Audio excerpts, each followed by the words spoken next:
us trapped in melancholy with the wood wands of holly, suggestions that a flicker rate to camouflage the folly, attempted mental robbery, executed sloppily, hypocrisy, this mockery, and walk the talk with me, put the hands up to touch the akasha, cause you know deep down there's something bigger than your wallet.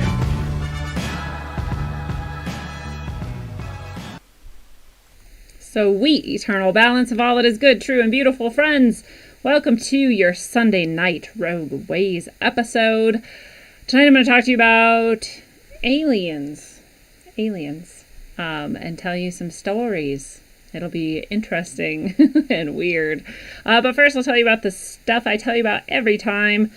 Let's do it like this. That's not what I meant to show you first. First, I was going to show you my site.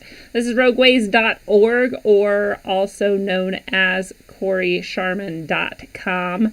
You can go to either. They both go to the same page. You can get all kinds of good content that I write. My most recent is Fuck Christianity. That's a fun read if you want to read it. It's probably not what you think it is, but it might be. Who knows? You'll have to go find out. There's all kinds of stuff here. A link to my Subscribe Star, which I will show you in a second. A link to some of the podcast past archives. The audio of that is all on SoundCloud, and the books that I have written and published so far. One more on the way, but there's 3 here for you, including Sine Curve of Aeons, a pretty rad fictional exploration of some neat ways that civilization could, be if we were all at our best. And even then, shit is bad. It's an interesting balance between good and evil and masculine and feminine. It's a fun book. Also a memoir, A Gypsy on the Res, a bunch of short vignettes that are hilariously irreverent about my time teaching on our Native American reservation, and a collection of poetry, Mutable Realia. There's some good ones in there. I've got some pretty good free poetry on my site as well, and some pretty shitty free poetry as well. You can find both there.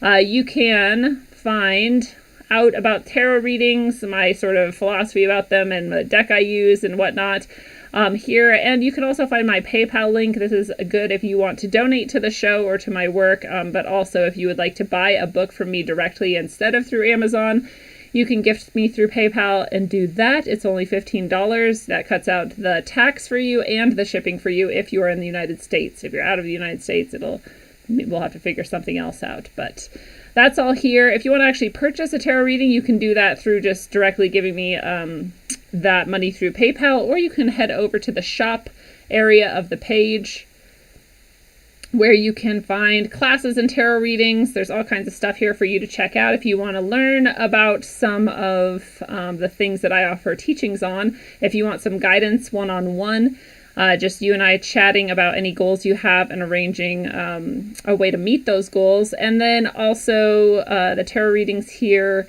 as well as some more advanced tarot readings depending on where you're at, if you've had tarot readings with me before or not. So you can purchase them that way as well. If we go back to the shop, you will see that I also have tickets to the event this summer on the solstice with the, what am I trying to say? When the moon and the sun go in front of each other, allegedly.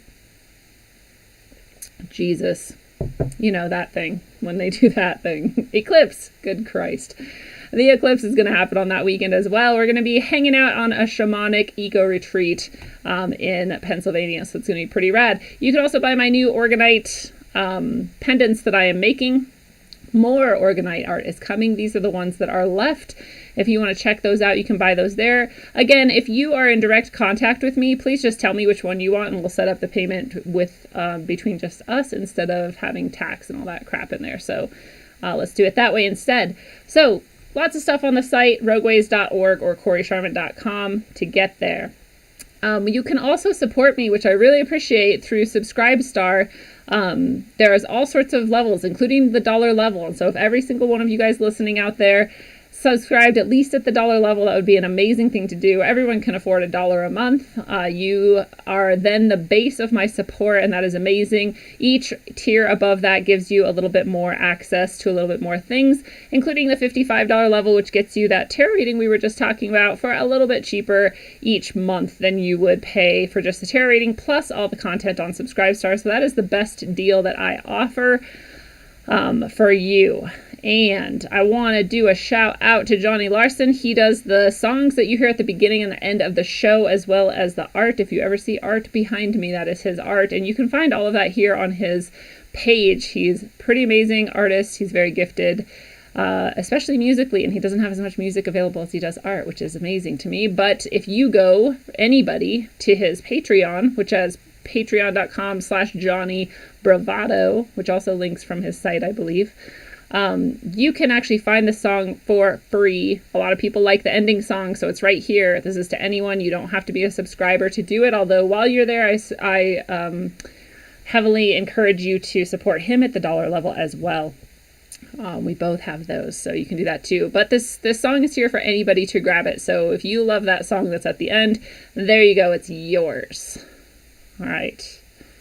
Now we are going back to this. We'll see who's in the chat so far. We've got Gordon Hamill. What's up, Gordon? We have Jason. Jason just brought me a chicken coop today, and I'm so grateful. I'm so excited tomorrow to go grab some baby chicks and get started. We're going to do just 2 hens to get started, but it's super nice of you, Jason. Thank you so much. There's another way you can support the show. Donate chicken coops. But that was awesome. Thank you, Jason. Raleigh Dangler is in the house. What's up, Raleigh? My manager. My number 1 fan.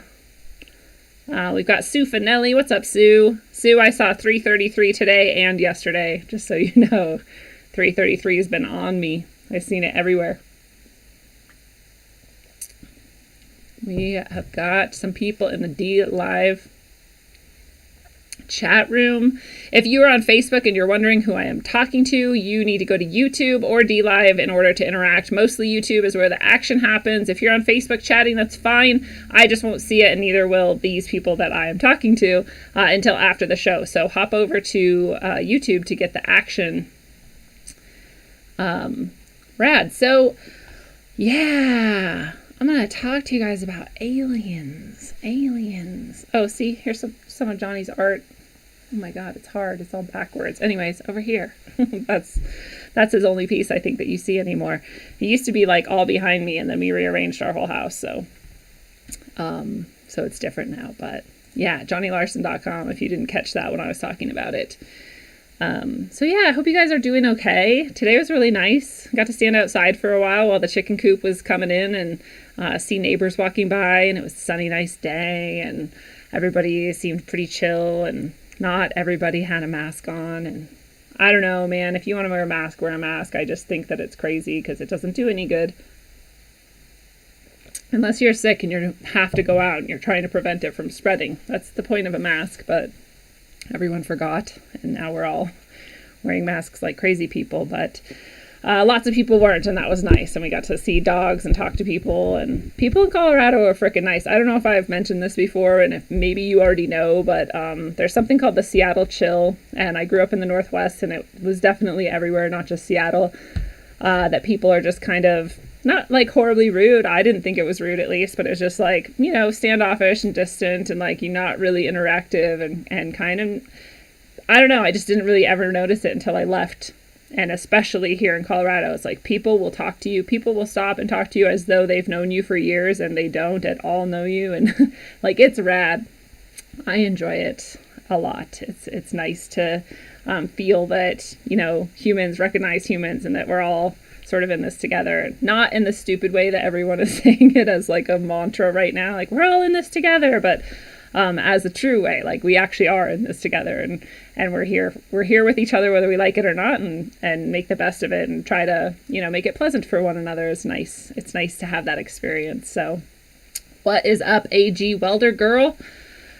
Over in the DLive chats, we've got Exactly here with us. I don't know if you guys have noticed, but sometimes I just try to chat a lot at the beginning until people catch up and are here, and we've got some people now. So Digital Apparition is here. That dude is really, really sexy. I don't know if you guys know that, but you can go find out somehow.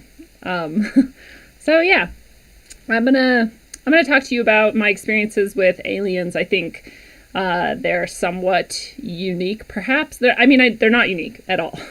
It's somewhat unique to share this type of perspective. I think a lot of people share a lot of different perspectives, and a lot of them are very interesting. And so this one is not quite like those, and maybe you'll get something out of it. You know, I think aliens, whatever we're just gonna call it aliens for now, and we'll talk about it more. But whatever that is, aliens, that has been here for a hell of a long time, and I don't know where they're from, what they are, who they are, what they want. You know, whether the government is hiding them in underground bunkers or not.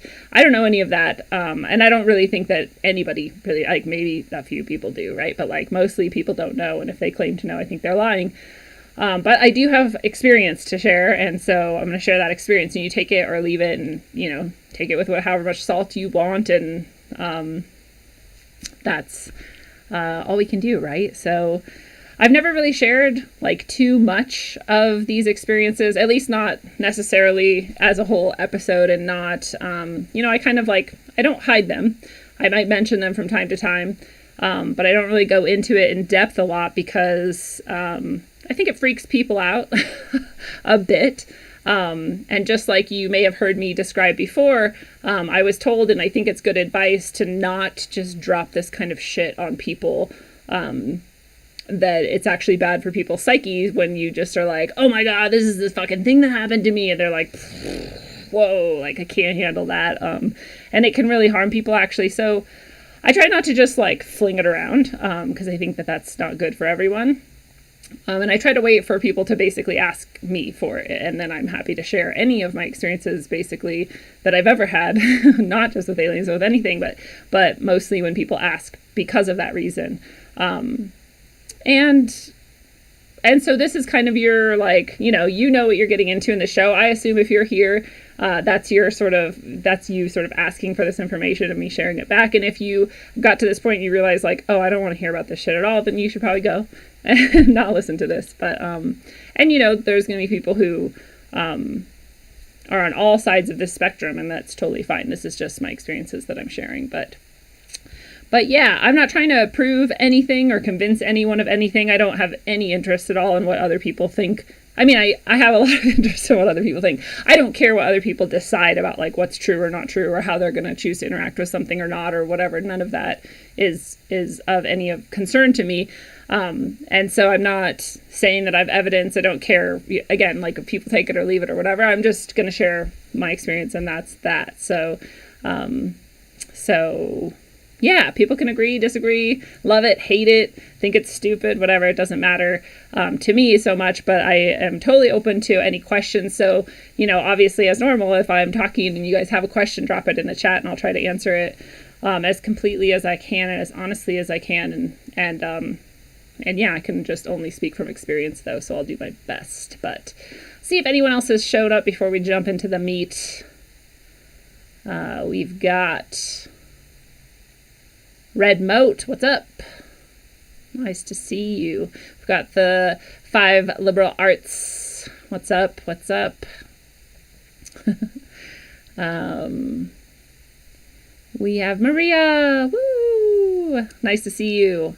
I am not an alien, though. I used to feel that way, though, right? Don't most of us in this community feel that way? Like, I must be an alien. I don't fit in, and like, you know, not people like don't like what I think about. When I say what I think, people get like angry or fucked up about it or whatever. And, you know, and I must just be that I'm like in the wrong time or the wrong place, or I came from somewhere else. And I think that's a really common feeling in this community that we're in. And probably in other communities as well, honestly. I think the feeling of alienation is very common.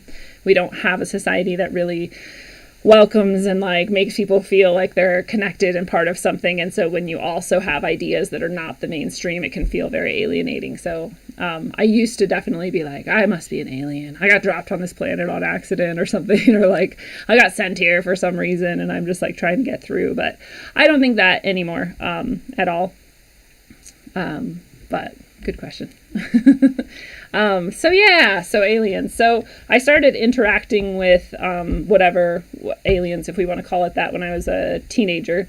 And I don't have like a strong memory of like a first time that I did. And like genuinely the number of experiences I've had is so many that I cannot like keep them all separate or sorted or straight. And some stand out more than others. But I was a teenager when I started noticing at least that I was interacting with these things. And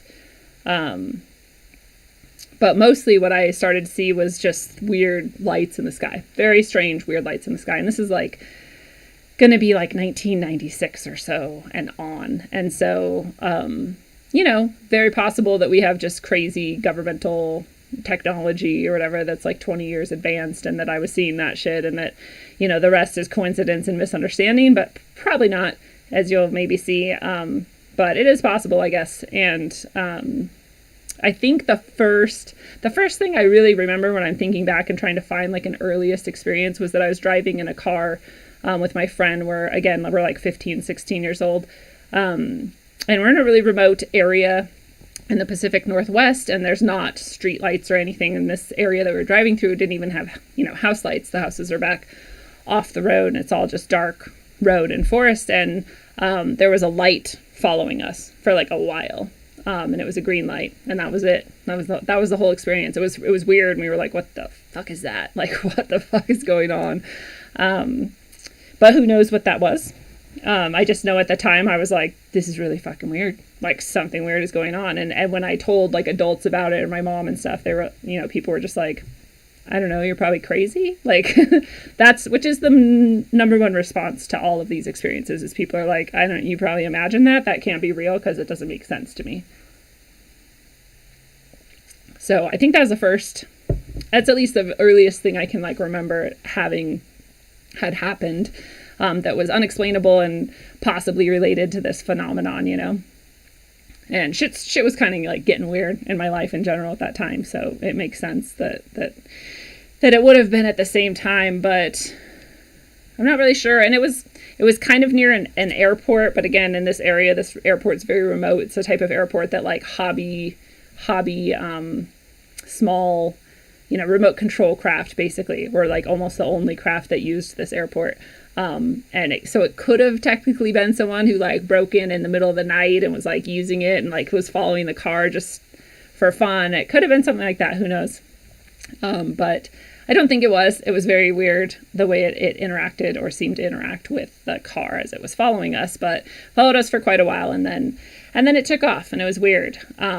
But around that time, I also started then looking for it, because I was like, well, what was that? And what if it was aliens? And, you know, I was very curious about these things. And I spent a lot of time outdoors at night. There wasn't a lot else to do where I lived. And, you know, when we had parties, they were often in the middle of the woods, you know, and bonfires and that kind of stuff. And so it was easy to look at the sky a lot at night. Really easy. And so I started looking on purpose to see, like, is there shit in the sky that I can't, you know, otherwise explain or identify? And it turns out, yes, there was a lot actually that I saw that couldn't be identified or explained very easily. You can get your Rogue Ways bug in the shop, by the way. rogueways.org. But I started noticing that it was really fucking weird. There was lights that would do things that my understanding of what our craft should be able to do could not have done, such as like speed up really fast and then slow down and then reverse and then move somewhere else and then blink like 6 times and then move over here, and just like shit that you're like, well, what the fuck is that? Nowadays, if I was seeing something like that and I was a kid, I'd be like, I don't know, it's a drone. Like now I feel like you have like less chance of differentiating, but in 1996, it was pretty weird, the way these things would behave and act. And I started noticing that they seemed to interact with my thoughts. So they seem to be, whatever these things are, seem to be telepathic. They can tell what you're thinking, what you're feeling. That's what it seems to be. It seems that the more you interact with them, the more they sort of like it and then like interact back and play back. So the more you notice them and are intentionally focusing on them and sort of like you can practice like sending them messages or whatever, they seem to respond to that positively, or at least but they just respond to it. But who knows if it's positive or negative, but they interact with it. Which is interesting and fascinating in many, many fronts. And, you know, you can imagine at the time when I'm like looking at these things in the sky and being like, what the fuck is this shit? Like, really, what is it? Like, no one can tell you what this is. And I'm like a teenager, and so I'm very curious anyways. And, you know, it was like scary and terrifying sometimes, and other times it's just pure fascination. Like, like what does that? Nothing does that. In my understanding at that time, people aren't psychic really, and so how would a light in the sky be psychic? How would it know what your thoughts are? But it's hard to explain how you would know that something's responding to your thoughts unless you go out and try to experience it too, and you kind of just start to understand that is happening. It's like too many synchronicities for it to not be, really, is the best way I can explain that. But yeah, so I saw some fucking weird shit in the sky in the form of lights and all sorts of patterns and shapes and colors and flashes. And the more I would look, the more shit would get really weird. And I'd just be like, how the fuck could that happen? Like, one time I was looking up at the sky, and I was with a group of people, and this is the other way I knew that they were kind of psychic or, you know, responded to your thoughts or were aware of what people were sort of thinking and feeling, because I'd be with like some people, and, you know, they might all be looking one direction and everyone looks away except me, and that's when they would like flash across the sky, and I'd be like, okay, like, you know that no one else but me was looking. And I understand that right now that sounds like schizophrenia, and we'll get to more of that, but I don't think it is. Anyway, you can decide by the end of this if you think it is. But yeah, one of those, that actually specific one I'm talking about, literally like sparkled across the entire sky. So like, if you're trying to imagine what this is, in my head, at least at the time, I'm like, that's either hundreds of them sitting up there together, which is a terrifying thought. And they're all coordinated enough to flash just once, like as a wave, sort of like we do in crowds, you know, like an auditorium or whatever. Or it's like one massive thing that is coordinated enough to make it look like it's like flashing across. And either way, it's crazy. Because either way, there's like either a fucking ton of them up there at once, or there's one so huge that it covers like most of the sky. And nobody saw it but me that time. So I was like, you know, it's getting crazier and crazier. Around that time that sparkle across the sky thing happened, I saw something, I experienced something that was like an amorphous sort of blob thing. It was like it was like what people describe as shadow people, but it was very tiny. And this was seen by the dogs and the babies in the house, but not the adults, and then by me. But again, it was like purposely hiding from the other adults, but not from the dogs or babies or from me. So that was really weird. I don't know if that was the same type of entity that is flashing in the sky at night, but it was happening at the same time, so it seems connected to me. And at the same time, I saw the same type of thing, but it was tiny and green, and it sounds really stupid because people talk about like tiny green men, and apparently that's one iteration of whatever this is, or one manifestation of this phenomenon, which is like like when I saw it, I was like, oh, come on, like, you have to be joking. And again, this whole time I'm like, maybe I'm fucking crazy, like I'm probably just crazy, I'm probably just totally crazy, and this is all just in my head or whatever. But shit got weirder and proved to me that it wasn't just in my head, so that is a blessing or a curse, who knows. And, you know, the weird, interesting thing that I noticed at this time, too, is that if I ever got to the point where I was, like, actually scared, like, what the fuck actually is it? What if it's, like, a fucking thing that's going to come to, like, kill us all? If I would start going into, like, fear mode, like, they would just stop and disappear, which is interesting. So is that, like, a sign of compassion? I don't know, maybe. And, yeah, same if I kind of felt, like, almost like fatigue with them, or like, oh my god, I'm sick of this, I can't fucking deal with your shit anymore because I don't know what you are or how to figure this out. So like, then they would also sort of like disappear. So I mean, maybe that's compassion. Let's call it compassion. Who knows? But some of the shit that is really weird, that has happened. Oh, I missed all your messages. Oops. I thought no one was commenting, but really it just wasn't scrolling. Let me just make sure I haven't missed anything yet. And then I'll tell you some of the weird experiences. And I'll say what's up to Allison Downey. What's up, Allison? Casey Riddle. Whoop, whoop. Alien Marcus. What's up? Your name is so appropriate for this episode. Oh yes, I love that line. Digital apparition. Feeling like an ET, wondering why my family leave me. I'm only ugly to most of y'all because I'm amongst the wrong fucking species. See? We all can relate to this. Gnosis Gnome 7, what's up? Gnosis Gnome, I beat Final Fantasy 7. It's short. Apparently it's only one of 3 that are going to come out over the next handful of years, and now I'm very sad. It was really well done, though. It was really cool. I wouldn't have been able to live stream the ending even if I tried. Austin Beach, what's up? Tom, what's up, Tom? What's up, Andrew? Nope, I have no signs of bipolar and I never have. Good question. So, I'm in tune to them. Yeah, definitely. they like me. So one of the really crazy experiences I had, this story is actually intense on many levels, but basically I was driving with some friends. We was late. What did we get on the last ferry back to the little island that I lived on? So it's like a 15-minute ferry ride. It's really very quick as far as ferry rides go, and it was the last one, so it was obviously in the middle of the night. It was dark out. There's very few people on that time of a ferry, so there were other people, but it wasn't a packed ferry. And sometimes you go up and you walk around, you sit on the ferry, whatever, but when you do this every day of your life practically, it gets kind of old, and sometimes you just sit in the car because you're about to drive back off anyway, and it's boring, whatever.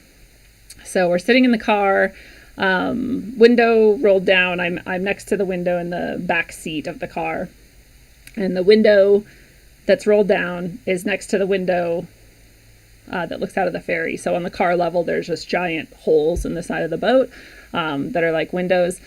And so we were right next to that. So I could see out the window of the ferry as well. So I was looking out and I looked up and I saw a bright light, and it wasn't one of these lights that I had been seeing for years at this point. But it was a really bright light. And I was like, damn, in my head, I was like, damn, that light is fucking bright. What is that even?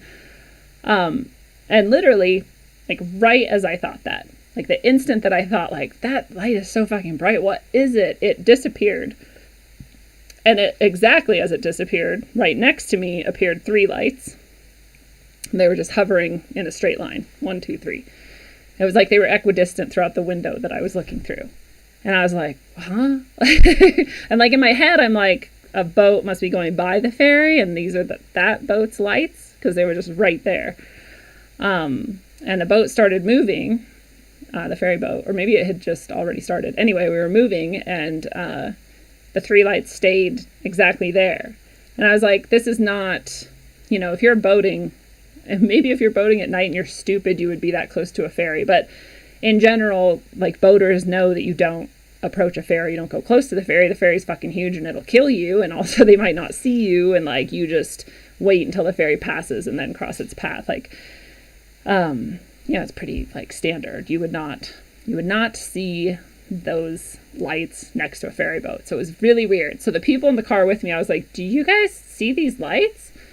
And they were like, yeah, what? Wait, what? Everybody was confused. What are these lights doing?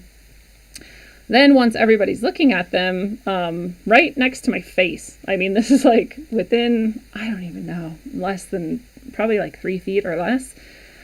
And anyways, these 3 lights start moving, and they move all together in unison and the same speed and make the same shape.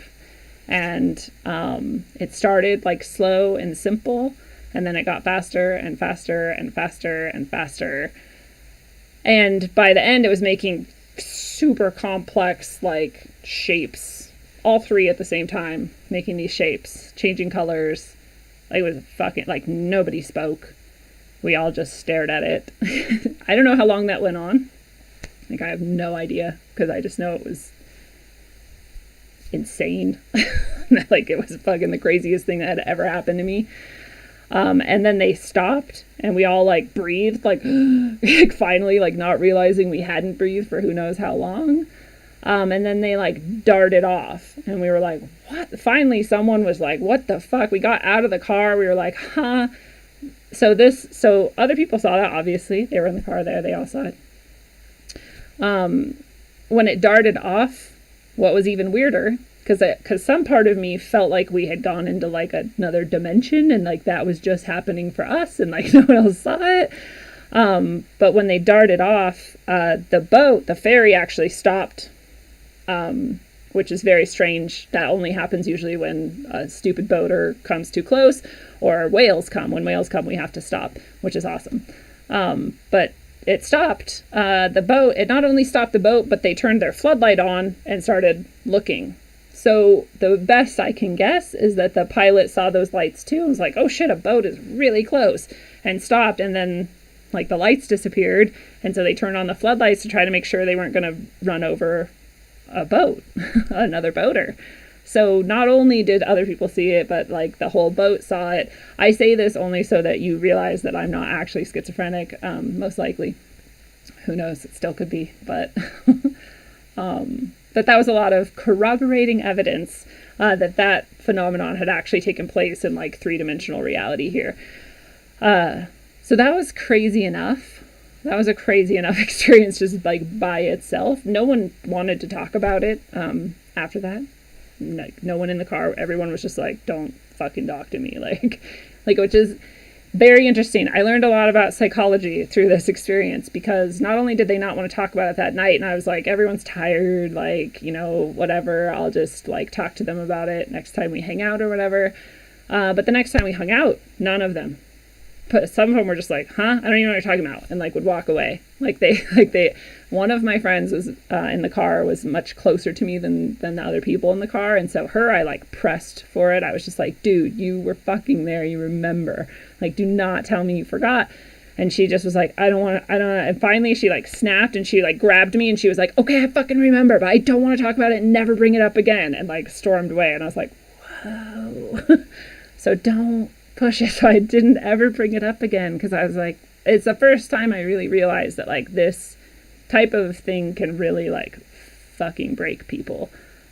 Which makes sense. Like, duh. Like, now, I mean, I get it more now, but at the time I was just like, why wouldn't everyone just want to know everything and, like, talk about everything and figure all this shit out? But now I'm like, well, yeah, like, if your whole entire paradigm is gonna, like, crash down and change, if you have to acknowledge that this thing happened, then I can see why you would want to ignore it and block it out and never talk about it again. So I understand trauma better through that experience. I understand how memory works better through that experience. I understand how much you should or shouldn't push certain things with certain people because of their ability to handle things, which is not to be blamed. You know, it's nothing, there's nothing wrong with that. So I honor that. And I've literally never talked to any of them about it again since then. That was the best I could get. And I wait for the day when one of them will bring it up to me. Maybe one of them will watch this episode and be like, all right, I'm ready to talk about that crazy ass shit. This is like 20 years ago now. And I know other people have weirder experiences that they do talk about. So I don't know, but, and maybe this is part of why I get a lot of these interactions, is because it doesn't break my brain or whatever. It doesn't break my psyche to imagine, like, what might be happening, or to, you know, possibly interact with some of these things. That might be part of it. That story gets weirder, if you can imagine that. Chrissy Perez is here. What's up, Chrissy? Chuck Landman, nice to see you. Censor Han, hope you're not talking about censorship. Nice to see you. I think I've said hey to everyone else. And Yeah, so that story, the thing that got weirder about that story was I moved away from that small town into a bigger sort of suburb of Seattle later on, a couple years later. I don't know, like 2 or 3 years later. And I did not know that area very well. I had never lived there before. I'd never hung out there much before. And so one day this is how old school this was. I looked up in the phone book where the library was, and I saw that it was only a few blocks away from my house. So I went and walked to the library as like a, whatever, I'm gonna go to the library. And I already had this idea that I don't remember where I got it from, but I had this idea of what do they even call it? Bibliomancy, where you grab a random book and you open it to like a random sentence, and that's sort of your like message that you're supposed to like meditate on or whatever. And I was like, how much more fun would it be if I walked into a library I've never been to and I went to a section without like trying not to look at even what the sections were, or how that library is arranged, and just grabbed a random book and just opened it to a random page. That'd be even cooler. So I, not having been to this library in this place before, went to that library. I just walked in, just like I said, grabbed a random book, opened it up, went to a random page, and it was like talking about Bigfoot or something. And I was like, fuck yeah, because I'm like hella into, mysteries and the occult and just weird shit and fringe topics. So I was like, oh, this is like such the perfect, I was going to, no matter what, check out the book that I ended up with and read it. But I was like so happy that it was this, type of book. I was like, how cool is that? So I checked it out. I went home. I'm reading whatever. At some point, I realized I'm reading one of the stories in it, and they're all different stories. It's like a hodgepodge collection of just unexplained encounters or something. So like one was Bigfoot. One was like a guy healing himself through imagining himself healing. He had been in like a horrible motorcycle accident or whatever, and was supposed to die and didn't, and was never supposed to walk again and didn't. Like all just random stories like this. I got to one story, and it fucking, like, the more I read, the more I wanted to, like, throw the book and just, like, it was, like, fucking the never-ending story where, like, it was, like, weirdly, like, I was, like, living this book. Because the story was, like, I went out at night on a boat, looked up, saw a bright star, thought about how bright the star was. Star turned into 3 lights right next to him. Star in the sky was gone, 3 lights next to him. Exactly the fucking same story. Exactly the same story. Lights started moving, made geometric shapes, turned colors and fucking shit, and like sped off. Same fucking story. So like unless one of those people who would never talk to me about what happened like ended up writing a story and mailing it into someone who like put it in this book, like that same shit happened to someone else. And I walked into a library I'd never been to and grabbed the book that had that story in it. That's fucking weird. That is fucking weird. That is the weirdest thing that has ever happened. That whole entire story I just told you is the weirdest thing that's ever happened to me. That's actually not even true, but it's in the top 5. At least. At least.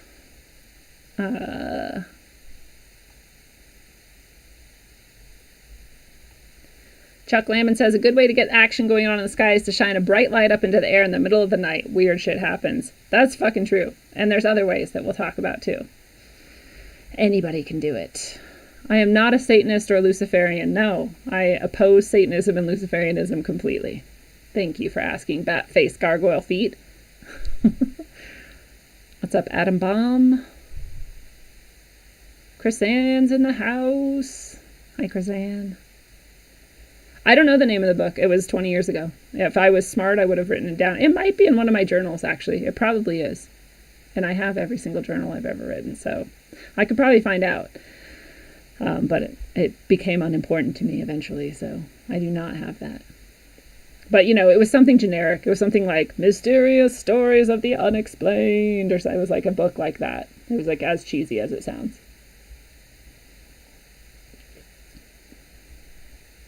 Yes, toss Satanists and pedophiles into bank volcanoes. That sounds great. Let's do that. So that was the one weird one. Another very strange one was that these are the sort of closer encounters that I've had. Another strange one was I was driving again at night. I don't know why they like night best, but it seems to be true. I've seen them in the day too, though, but I was driving at night. I was driving a friend home, and just down the road, like 3 miles from my house, was like not even that far. And for no reason, so like, you know, you're driving at night, like there's no stop sign, you're not turning or whatever, like why would you slow down? But like a car was approaching me, and for some reason I just slowed down and slowed down and slowed down. That car slowed down too, and we both slowed down and stopped, and we stopped with our windows next to each other. There was no flashing of lights, there was no indication that we should do this, there was no reason that I was doing it. I, for some reason, didn't even question it as I was doing it. I was just like stopping, slowed down. I rolled down my window. Remember when you used to have to roll down your window? I rolled down my window, and I looked as though we're gonna like have an exchange. There's no face there. It's just like a black void where there should be a person driving a car, and nothing happens. And then I roll my window back up, and then I start driving again. And then like a minute later, I'm like, what just happened? And my two passengers are like, I don't know, what just happened? And I was like, did I just stop the car and like talk to someone? And they were like, yeah, we just stopped the car and but you didn't talk to anyone. I was like, no, I didn't talk to anybody. And we were all like, but why did we stop? And then I was like, why did the other car stop? Why did we both stop? And then we were just like freaking out. We're like, what the fuck just happened? Like, no one was even in that car. And I don't know what happened. We got back after dropping that friend off back to my house where my other friends were, and we didn't seem to be gone longer than we should have been, or like we didn't have missing time or anything. And not that I was even looking for that at the time, but you know, somebody would have said, where the fuck were you guys for 5 hours, or whatever, if we were like abducted or something. I don't know what that was, even. I don't even know what that was. I don't know if it was an alien encounter or if it was just fucking weird as fuck. I mean, the like unreal sort of quality of it matches my other experiences that I've had with these entities, where things sort of seem to be like merging dimensions almost, especially that there was no face in the car, and you know, the lights like sort of slowly approaching. And I don't know, I think they can sort of, again, like tell what you're thinking or feeling, and sort of like, they definitely can look like a lot of different things as at will and instantaneously, just like, you know, it was bright up in the sky and then 3 lights right next to me all at once. It doesn't take time for them to do this sort of movement or shape shifting. And so, I don't know, it was weird. It was weird. And yeah, nobody could explain that either. We never did come to any conclusions about it. And there are strange things that I'm not sure if they're related or not, but that are, you know, since then, learning about other people's sort of experiences, I can sort of look back on it and be like, oh, I wonder if that's what that was. Like, for example, that story I just told of like stopping with the car, I wonder if that was a screen memory, which is a concept that I've since learned about, where something else actually happened, but in order to like make you deal with it better or forget what actually happened, that's the sort of screen memory. It's like, no, you just stopped the car and then drove on or something. You know, could have been that. I don't know. But one of the things that would happen to me around this time was that I would be sort of falling asleep.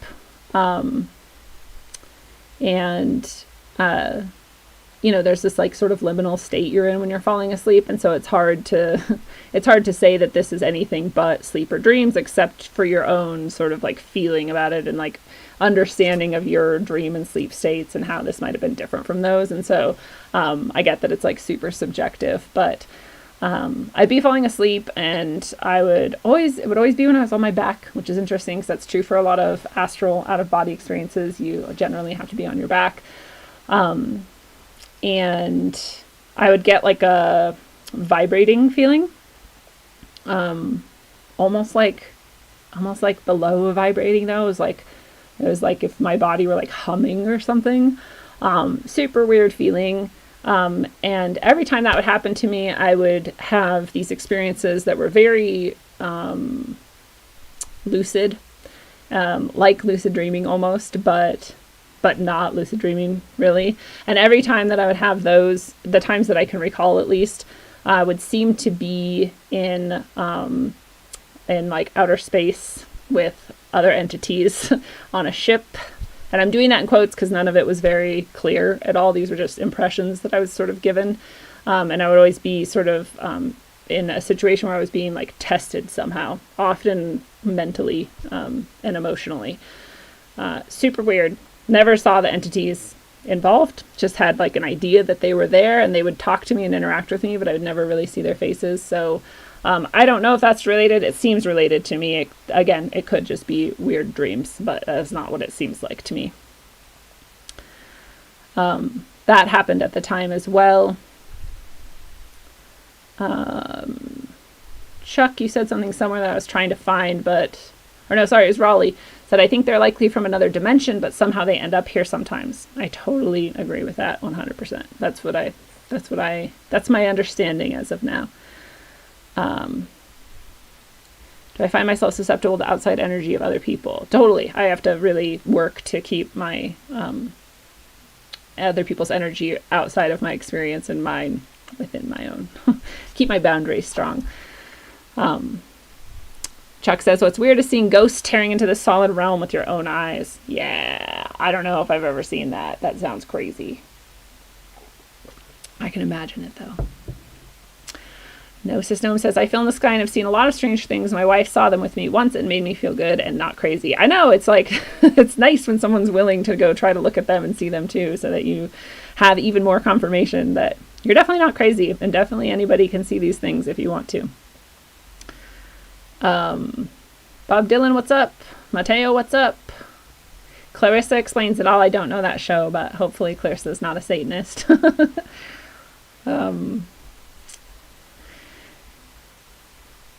What if they are only a synopsis of brainwaves? Yeah, no, it could totally be. This is one of the many ideas I've had, is that these are all experiences that have been almost like, what are those things that we know they have technology, for example, to like put sort of images and sounds like into your actual brain. Like you will hear it and see it as though it is happening in reality. It's just being sort of transmitted into you.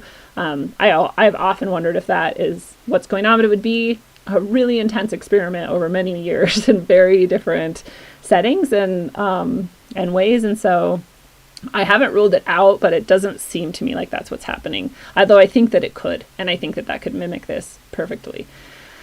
And another thing that happened around that same time was I seemed to have like what I think now could have been an implant, although at the time I just thought like I had a weird fucking like cyst or something, and it was behind my ear, which is a place you could have one. It could have just been a cyst or whatever, but the weird thing about it was that when I started to think about it as an implant and think how much I wanted it gone, it would start to like move and get irritated. I really feel like there's a lot of this that has to do with your agreement and your intention. And if you have agreed to allow these things in, so to speak, then they can. And if you do not agree to that and you rescind that agreement, then they cannot. That's my understanding. That's my experience. And many times I have proven this over and over again to myself. And so at the time, it seemed that when I started becoming uncomfortable with it, questioning it, and wanting it gone, it started to get irritated and disappear. I don't know. It could have not been an implant. It just seemed the quality of it was very strange in ways that I, again, probably journaled about. I can't really remember, but I just remember later looking back after learning about implants and that they existed, or that people thought they did, thinking like, fuck, I wonder if that's what that was. Like, that was really weird. It could have been, you know? And thank you, Raleigh, very much for the super chat. I appreciate that. Pair character punching the air with fist and bump written on his knuckles. That's what I see from my end. They like describe it. I love that. I don't get to actually see the sticker of choice, but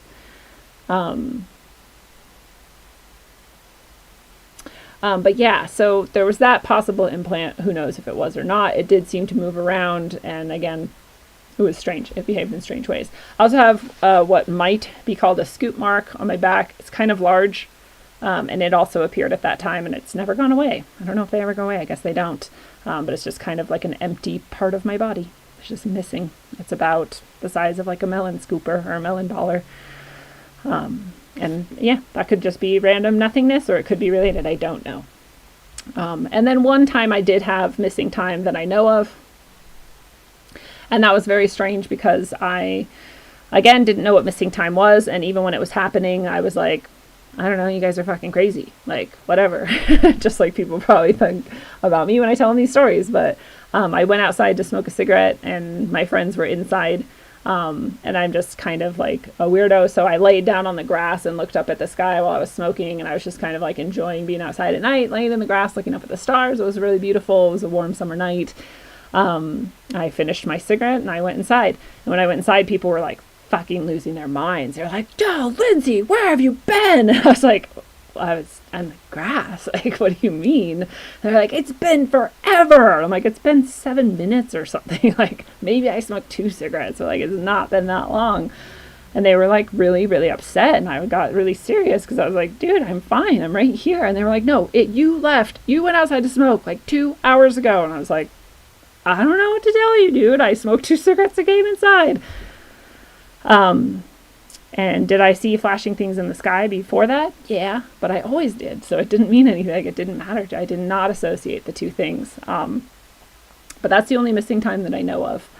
And it was very upsetting for them. It was not upsetting for me because I just thought they were being weird. I thought like they probably just like forgot or something, you know, like you explain things away in your head. But again, looking back, I'm like, oh, that's like missing time. That's exactly how missing time is described. And that happened. So I don't know. I don't know what happens at those times. But again, like I said, my experiences that I can remember seem like, you know, there's a ship and there's entities and there's testing going on. And that's as good as I can do for anybody curious about that stuff. I don't know.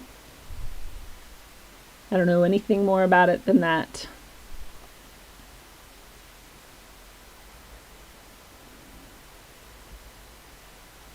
Ooh, Bob Dylan says, I love that name, by the way. "I heard a theory that most of us are abducted, but only the ones who remember it are the ones that that the mind wipe isn't working." That's fascinating because I have this thing where I just like know that I'm not hypnotizable. I don't know why I know it. I just know it. And somebody's tried to hypnotize me, like a real hypnotist tried to hypnotize me, couldn't. And so maybe that's true. That's very interesting. Maybe it's like the fucking Dark City shit and it like, you know, the reset doesn't work or whatever on some people. Weird. I like that idea. That's very interesting.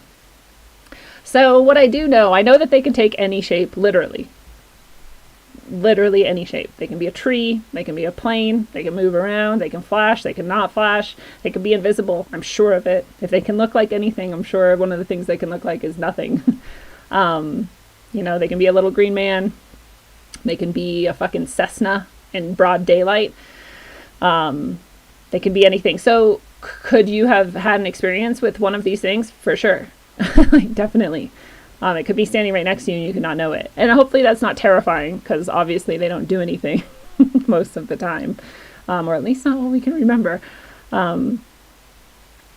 But yeah, they can, I've seen them in broad daylight look like, and this is how you know that it's a thing other than what it looks like.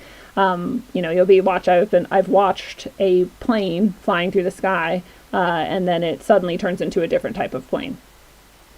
That's what they can do, whatever these things are, which is insane. And somebody pointed out in the chat earlier, and it's true that, or we think it's true, it's probably true, that technology that some humans have is maybe 10, 20, maybe even 50 years beyond what we are, that what we have on the market and what we kind of are allowed to know about now.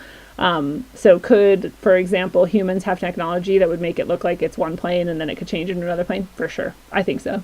I think they hint at it and they talk about like, oh, we have like cloaking and we like make things, look different ways and whatever. So for sure it could be that, but just given the other sort of experiences, my inclination is to think that it's more like interdimensional entities than not.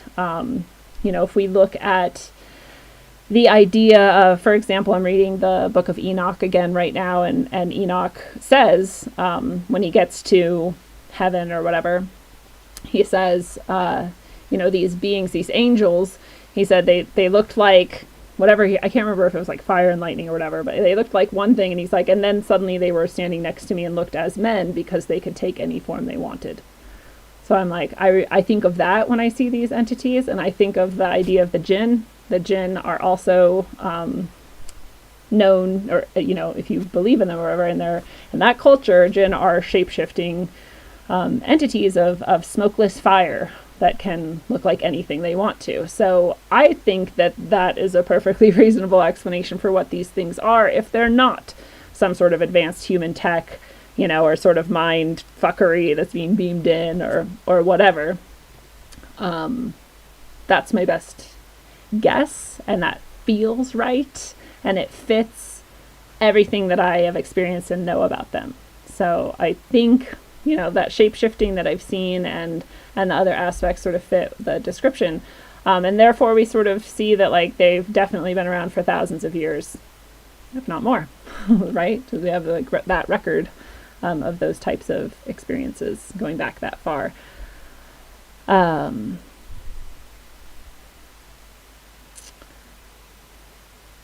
Oh, how sweet. What's up, Sasha? Whoop, whoop. Sasha's here. Yay, Chrisanne also can't be hypnotized. Good. Excellent. W King, what's up? Why is the image of the typical abductee usually so rural and unsophisticated? I honestly think most people who talk about their experience, I think it's either there's a lot of people like me who are like, I'm not just going to talk about this all the time. Like, not everybody wants to hear about it. It fucks with people's heads. Like, I'm going to save it for the right time or the right place, or when someone asks me about it or whatever. And that's sort of like, not tooting my own horn, but I think that's an intelligent, responsible way to deal with it. And so I think the people who end up getting attention for these things are people who are not necessarily the most intelligent, definitely not the most responsible. There are some people who come forward with their experiences who are very responsible and intelligent seeming, but they don't generally get as much attention. And the people who do get attention are the people who like make a lot of noise and get, fucking fantastical about it, or, get emotional about it or whatever. Just like shows and shit. I mean, my show slowly creeps towards 2,000 subscribers, and then there are shows that are like not nearly as good but have like tens of thousands of subscribers because they're just, a character. They put on a show. And I think it's similar with these sorts of experiences, that the squeaky wheel gets the oil, right? People who are going to shake their ass and make a lot of noise get the most attention. And yeah, I think that also part of that might be intentional. Like Raleigh is pointing out that, if you focus on the ones that are the least sort of believable and respectable, then it kind of keeps it all like easily tucked away under a carpet somewhere. But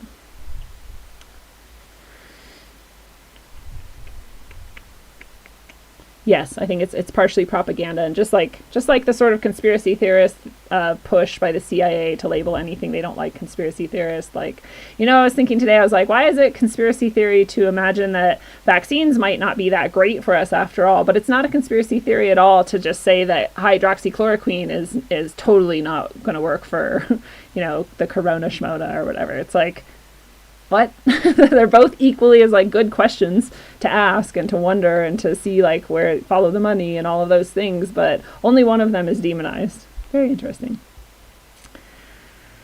Oh yeah, Admiral Byrd's Inner Earth story.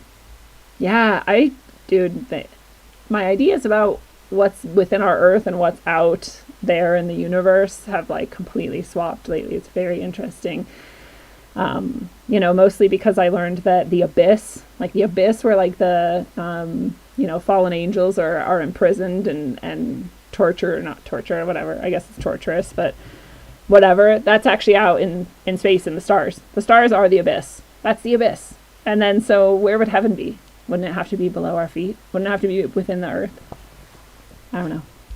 I'm not incredibly intelligent. I don't know all the answers to everything, but it seems somewhat rational and something that I want to think more about. Thank you, Batface Gargoyle Feet. You have a fun name to say out loud, and I appreciate your compliment. So, yeah, like I said, I've seen them in the nighttime doing crazy things that are not explainable in physics. in our understanding of physics. I've seen them in the daylight doing the exact same. One time in the daylight, I saw a jet, just normal jet. I didn't think anything of it, and then it just stopped moving and just hovered, which jets don't do, like, ever. And I get that there's certain sort of perspectives you can have if you're moving and they're moving, and like it can kind of seem like they hover, and I understand that, and that wasn't this, because we were stopped and it was stopped. And so that's not possible. And so that was another one of them. They like to, at that time, really just like show off for me. It almost seemed like look what we can do. We can do anything. So it was very crazy. Another person again saw that with me. So another corroborating validation sort of, and then again, that person never wants to talk about it again. So every time this seems to happen to me, that people don't want to talk about it ever again.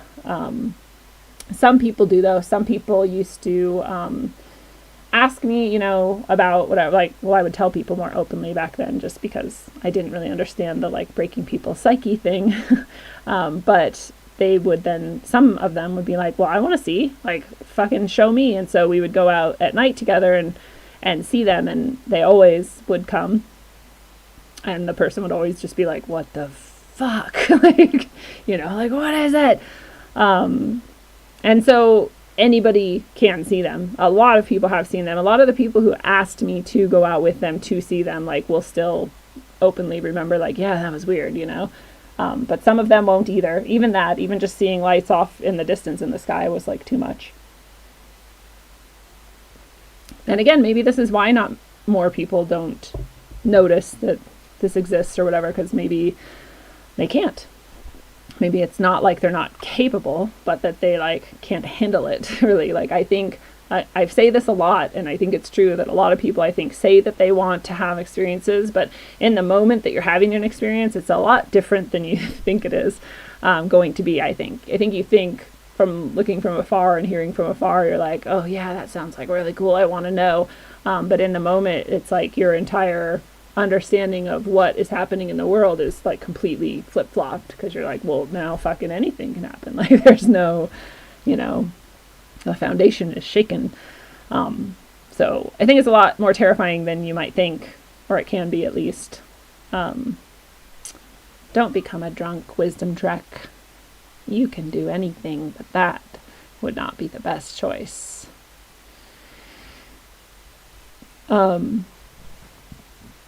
I drink kombucha like every time I'm doing these talks, and so then I have little burps. I'm very sorry if that disturbs you.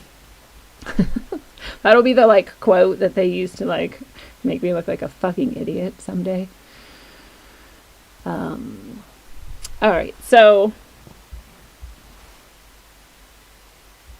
yeah, at night is always the easiest time to see them, of course. Flashing lights are easier to see than like trying to decide if a tree is really not a tree or not, you know what I mean? But I do think anyone can go see them. If you want to go tonight and sit under the sky for long enough, you're going to see some pretty weird shit, I promise. Like, if you stay awake long enough and you're looking at the sky and you are into it, then I'm sure you can do it. And I don't know. I don't have a conclusion still, even after 20 plus years of experiences. I don't have a conclusion on whether they're like good or bad. There's no way to know for sure.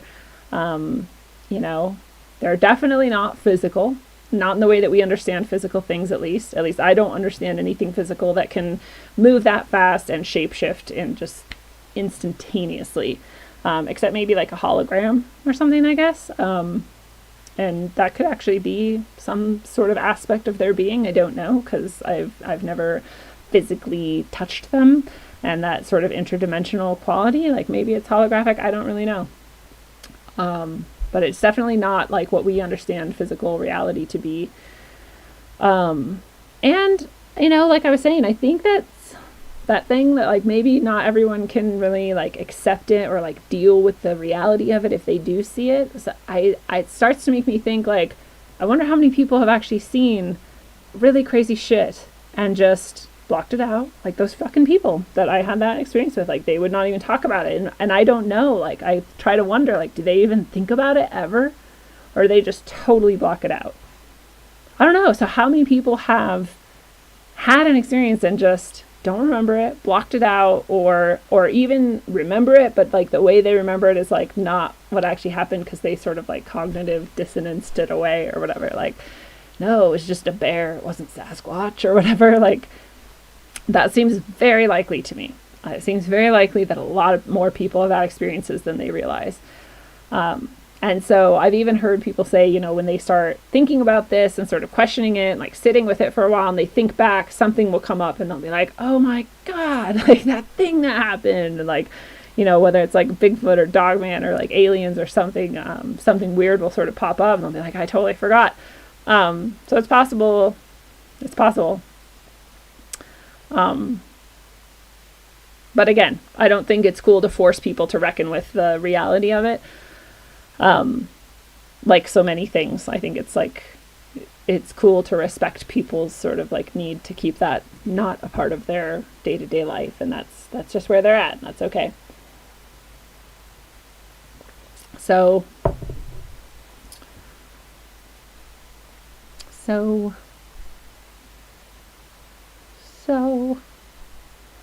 I'm just looking back through the chat.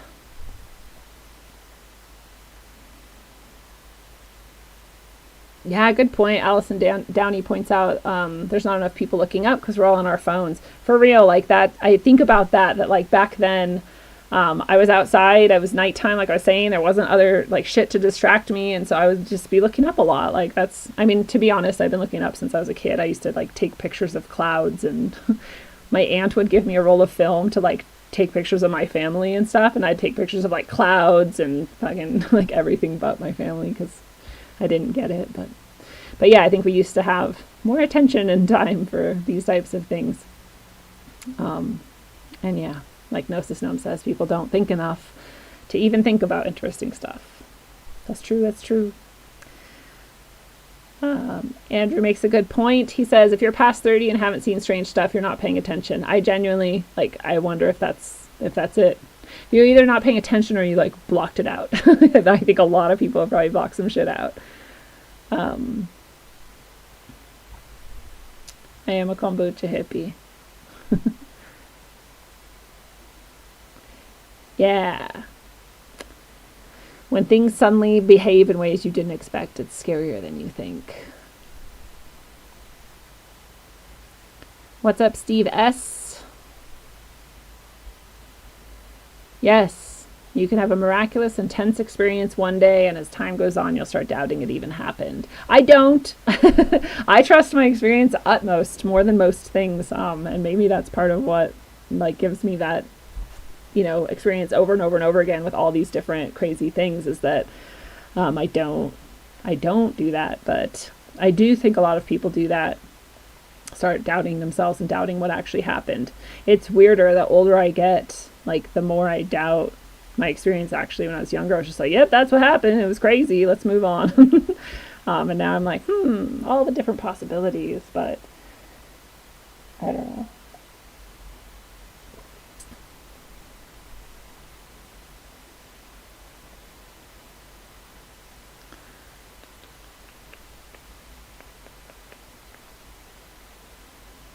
Have you seen ghosts? I don't think I've ever seen a ghost.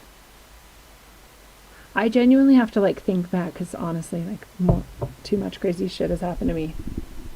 I guess the closest I came to seeing a ghost was, I just told this story not that long ago and I don't remember why, but I didn't even know it was the day that my dad had died, however many years prior, and something like darted in front of the car I was in. And it was like a misty blob.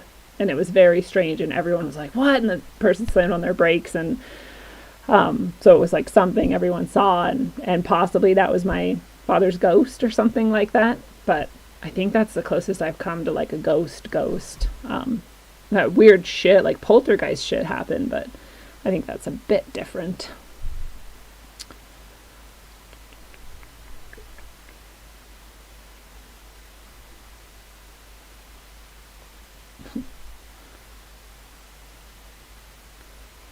How many of Earth's creatures were dropped off here and did not originate here? I was just thinking about that there's this really cool book. I'm not going to remember the name, or the author. Something Ark. Fuck.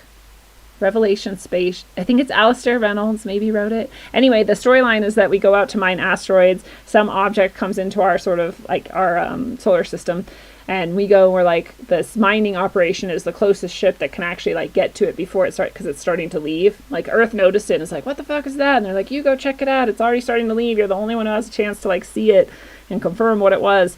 And so they go after it, and going after it was some sort of like agreement they made. So, you know, sort of, and they like capture that ship, and it's like, now they're stuck on this like fucking thing as it's traveling through interstellar space. And it turns out that it's like just this like trap of a sort of zoo. And all of these creatures from different solar systems go to check it out and get like trapped there, and they have to figure out how to survive. And it's like for their entertainment or something. It's a really, really interesting book, but it made me wonder like if Earth is that. Like some species like went around the fucking galaxies and just grabbed random shit and just like threw it on Earth and was like, go! And this is like they're like betting on what's gonna happen and shit. Oh, anyway. So, like I've said, when I've interacted with these entities, whatever they are, aliens, I don't think they're aliens, I don't think they're from another planet, I think they're interdimensional beings. That can appear here in many different ways and affect us in many different ways for many different reasons. And, you know, you can interact with them psychically, it seems, as I had said earlier. And so I ask them lots of questions because they respond, and you can set up a system with them. I always use 1 for yes, 2 for no. I do that for all kinds of things, not just them, but, you know, you can ask like blink green twice if the answer is no, and blink blue once if it's yes, or whatever you want. You can switch it up to make sure that it still like actually seems to be responding to you, and not just random lights that you're like talking to like a fucking crazy person. But it does seem to me that there's 100% accuracy, and if I'm like flash twice for yellow, if you're paying attention to me, that they'll like do it. So you can try these things if you do go out looking for them and you do interact with them. And so I do that a lot, and what I find for me, and maybe you'll have a different experience, but over 20 years they will never give me a straight answer about whether they're here for my highest good or not. And that is concerning to me. You know, and maybe I just don't understand, and maybe I'm phrasing something wrong, and maybe they're like, maybe it's not good to ever be anywhere for anyone else's highest good. Maybe you should only ever be there for your own higher good. I don't know, you know, that I'm thinking of it clearly or that I have the right questions or whatever, but I never really get a straight answer. And if I ask them if they're evil, they never answer at all. They don't say yes or no. And that's interesting to me. And the same with, are you good? But again, is evil and good even, is any of us like evil or good? I don't know. Like maybe that's just a stupid question that can't be answered. So maybe that's why I don't get an answer. But the fact that they'll answer almost every other question like pretty concisely and not those questions is interesting. And so I kind of want to compile like a list of like the best questions I can think of to ask to really like get to the bottom of it and go asking again. But like at some point I got kind of bored, to be honest, because I was like, okay, we just like do this, and you just flash at me and I just ask you random questions and you just keep flashing. Like, what's the point of this after a while? And so I stopped asking, and I just went with sort of like, I don't know, you're just a thing that exists. There you are. And here I am. Cheers. Like, what else are we going to do?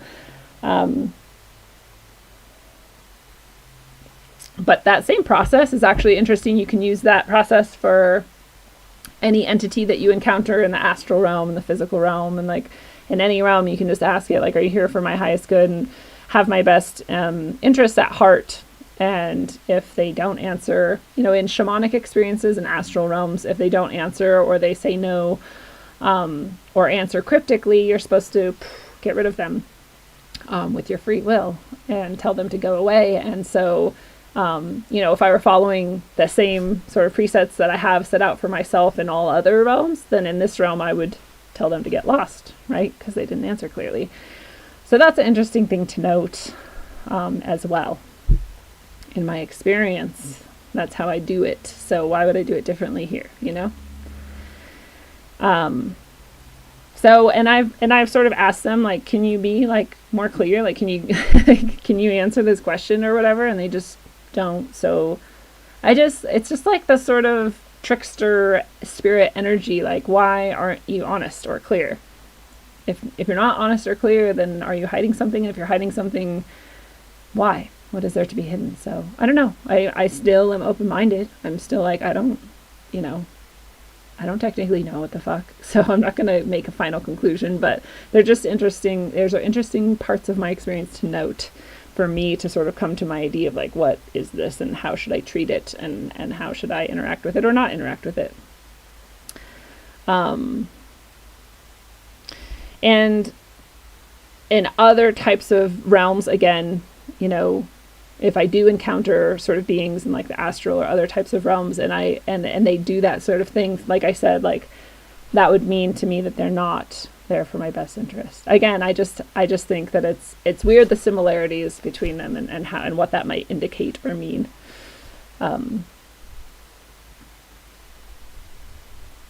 let's see if there are some questions.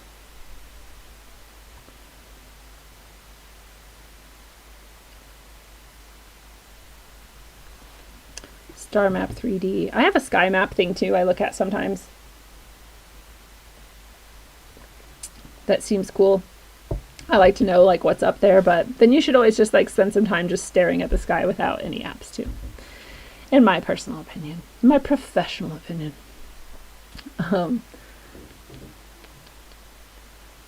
What is up, Osman Guraleller? I don't know how to say your name. Right. Andrew, yes. Bad or misleading responses. I don't really need you in my life, right? What are you doing for me? Nothing. So, bye-bye. So, and then, if I haven't said it already, if I ever just said, like, go away, they do. So, there's something to that, too. Which, again, is it compassion? Is it respect? It could be that. Is it that I have free will and that they are not allowed to interact without my agreement? Then it's not really compassion, is it? It's more like a rule that they have to follow. It's just interesting to consider. What if they are misfired manifestations of our consciousness? Consciousness is extremely weird. Totally. Well, and then I go back to, though, that other people have experienced these things with me alongside me. So can two people misfire at the same time and see the exact same thing? I don't know. Or maybe you mean just that's what they are as entities, like elements of our consciousness that sort of got like broken off somewhere or something. I am not opposed to that possibility. What worries me is when people have experiences like this and then try to use that to make themselves feel very special, because that fits it fits like a sort of, what am I trying to say? We know this story, right? We know the story of the person that, let's just say the trickster entity came to be like, oh, hey, you're like hella fucking special. And then they're like, I'm really special. Look at me. I can do all these things. I'm going to like predict this stuff and I'm going to, and like, I've been chosen. I'm the chosen one. And that always ends up in insanity and destruction. It's not good to be on a pedestal or to put yourself on a pedestal. To feel like you're the chosen one or whatever, is definitely, whether you're mentally ill or not, it's not a good route to go down, especially because, like, you're not the only one. If you experience these things, you're not the only one experiencing them, so you're not the, like, chosen one. You're just a person who has chosen to go have these experiences. And so I think that's really dangerous. It's one of the things about these types of experience that worries me, is I see some people who have them and do think that they're very, very special. And you're not special, but you're not like special, you know, like literally how many times have we heard people talk about these things? It's very common, actually. It's much more common than we think. And just like we have talked about in this chat, there's probably almost everyone has had experiences and they either forgot, pushed aside, whatever. So don't, like, I just be wary of the people who are saying that they're very special from having these experiences, and be wary of yourself if you start having them and you start thinking that you're very special, because I think that's a dangerous path to go down.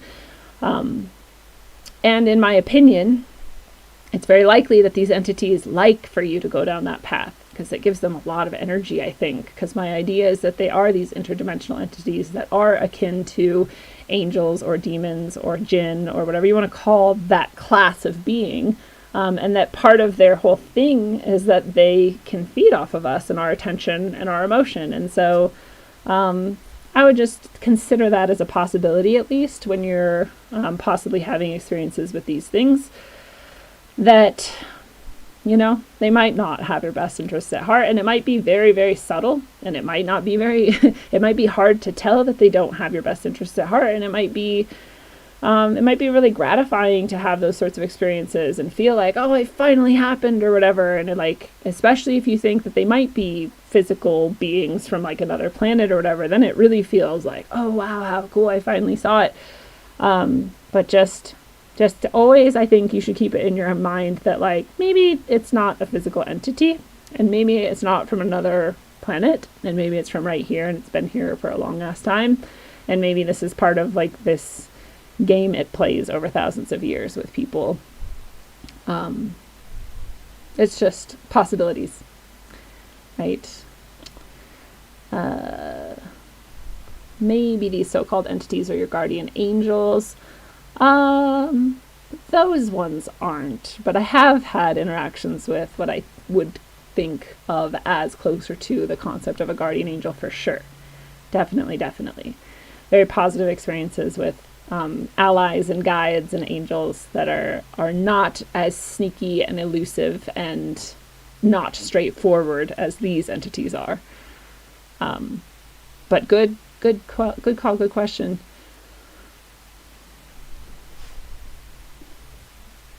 Shaquem Bush, nice to see you. People are going to start making just crazy names so that I have to say crazy names out loud. People who claim to channel Pleiadian messages. Yeah, that's the other thing is I've technically like gotten messages from them and elsewhere and whatever, and I don't run around saying like, I'm a channel and everybody listen to this thing. Like, I don't think that's helpful. And again, I think it like separates you and puts you on a pedestal, whether you like it or not. And I don't think it's very healthy. And I just question those entities that are telling us that they have like, I mean, how many of these things that have been like channeled have been straight bullshit in the end? You know, they're like predicting shit that never happens, or they're like saying like, this is how we're here to help you, and then they never do it. And like, it's just another way to get attention and emotion, you know, for a long time out of lots of different people. And I just don't trust it. Like, I don't see anywhere where something very good has come out of that process. And so I just wouldn't, I don't know. I just question it a lot. Then again, there's sometimes every once in a while I listen to like a channeled thing where I'm like, wow, that really like hit me. But then I'm like, I don't know. Couldn't just a person have said that same thing? Like none of those things when it's hit me like that have never been outside of human experience or understanding necessarily. It's like Rumi could have said the same thing, you know? And maybe Rumi was channeling shit. I don't know. But did he say he was? No, not anything more than like his soul and God or whatever. That's where I'm at. Do you think the fish through random sampling or targeted demographics? I don't know what that means. Oh, they fish through random sampling or targeted demographics. Oh, so what I think is because they can tell exactly what you are thinking now and what everything you ever have thought before, like their level of what they know about you is complete. They know all your thoughts and the feelings and emotions in real time in the past, and they have very good guesses, I think, about the future as well based on that. But so I think that it is targeted in that I think they know who they're likely to be able to get certain reactions and certain experiences out of. That's my best guess, again, based on my experience.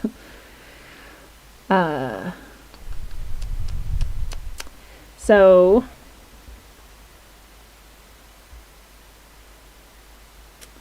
yeah. Oh, one of the things I want to say, if you are going out to look for them, you know, things that you previously would have just looked at and been like, oh, it's a plane, or oh, it's a satellite or whatever, like stop, look at them, try and like say like, hey, are you a thing or are you just a plane or whatever? And if it seems to react or change course or like flash weirdly or whatever, like pursue it if you want to. Again, I don't think you necessarily should. Like, it's up to you. Depending on what you think these entities are, you got to ask yourself like if you want to fucks with them or not. But I don't think there's necessarily a harm and just going to like see at least a couple times that it exists or whatever. Oh, thank you, BFGF.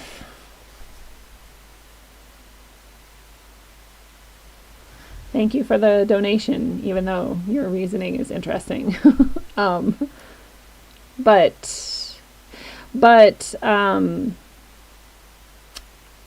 yeah, just don't discount something just because it seems like it might be. Again, like if I've seen planes in daylight turn into other shapes and objects, you really never know what you're looking at unless you sit with it for a minute. So most of them are planes. Most of the lights you see in the sky are planes. But just saying, like, these things can be up there looking exactly like a plane, flashing in the exact same way a plane would flash, and then all of a sudden do something totally crazy and different. So, it's just worth not discounting them instantaneously. If you are going to go looking, that's one tactic, is to not pass something off as something else. Yes, I like this. What Andrew says, those sky things are often grotesquely misleading. It's an understatement, honestly. All the time I put in to like be led to these final non-answers and elusive behaviors, and deceitful behaviors, honestly, I learned after a while. Tricky and deceitful. I don't want tricky and deceitful people in my life. Why would I want tricky and deceitful entities in my life, Stick with the good entities. There's plenty of those. They just don't necessarily flash around in the sky for no fucking reason. But yes, grotesquely misleading is a good way to put it. Never trust a stranger who feels odd. Gut feelings save. Only after thoughtful analysis. Exactly. And there's no rush, right? If some entity came to you and was like, decide right now if I'm good or evil and like, let me in. Just like, fuck that thing. Like you have time to back off and come back later. And it's like I teach in my spiritual basics class that you should never feel rushed to come to a decision when you're interacting with an entity or a presence. And if it wants you to rush, then it's not your ally. And if it were your ally, nothing could make it abandon you. So there's no reason to rush, right? You can't lose out on an opportunity if it's a positive opportunity in this sense with these types of things. So just, you don't need to let any of that shit in if you don't want to. What's up, Chris Phoenix? Nice to see you. Yes, it's okay to boot people or silence people if they are being annoying.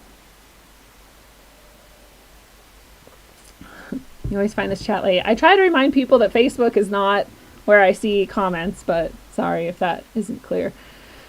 The Jesus bug. Yeah, speaking of the Jesus bug, if these entities ever do seem like they're not...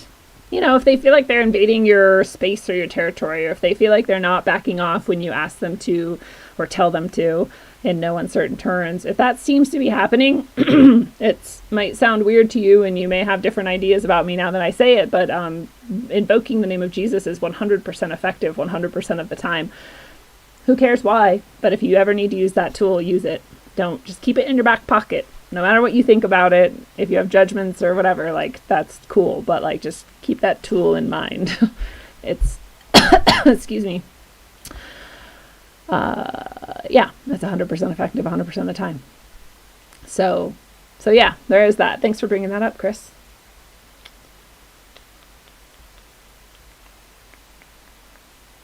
But yeah, like I said, literally every person who ever asked me, like, I want to go see them, will you show me or whatever, we've seen tons. I see them anytime I'm looking at the night sky and think about them, they're there.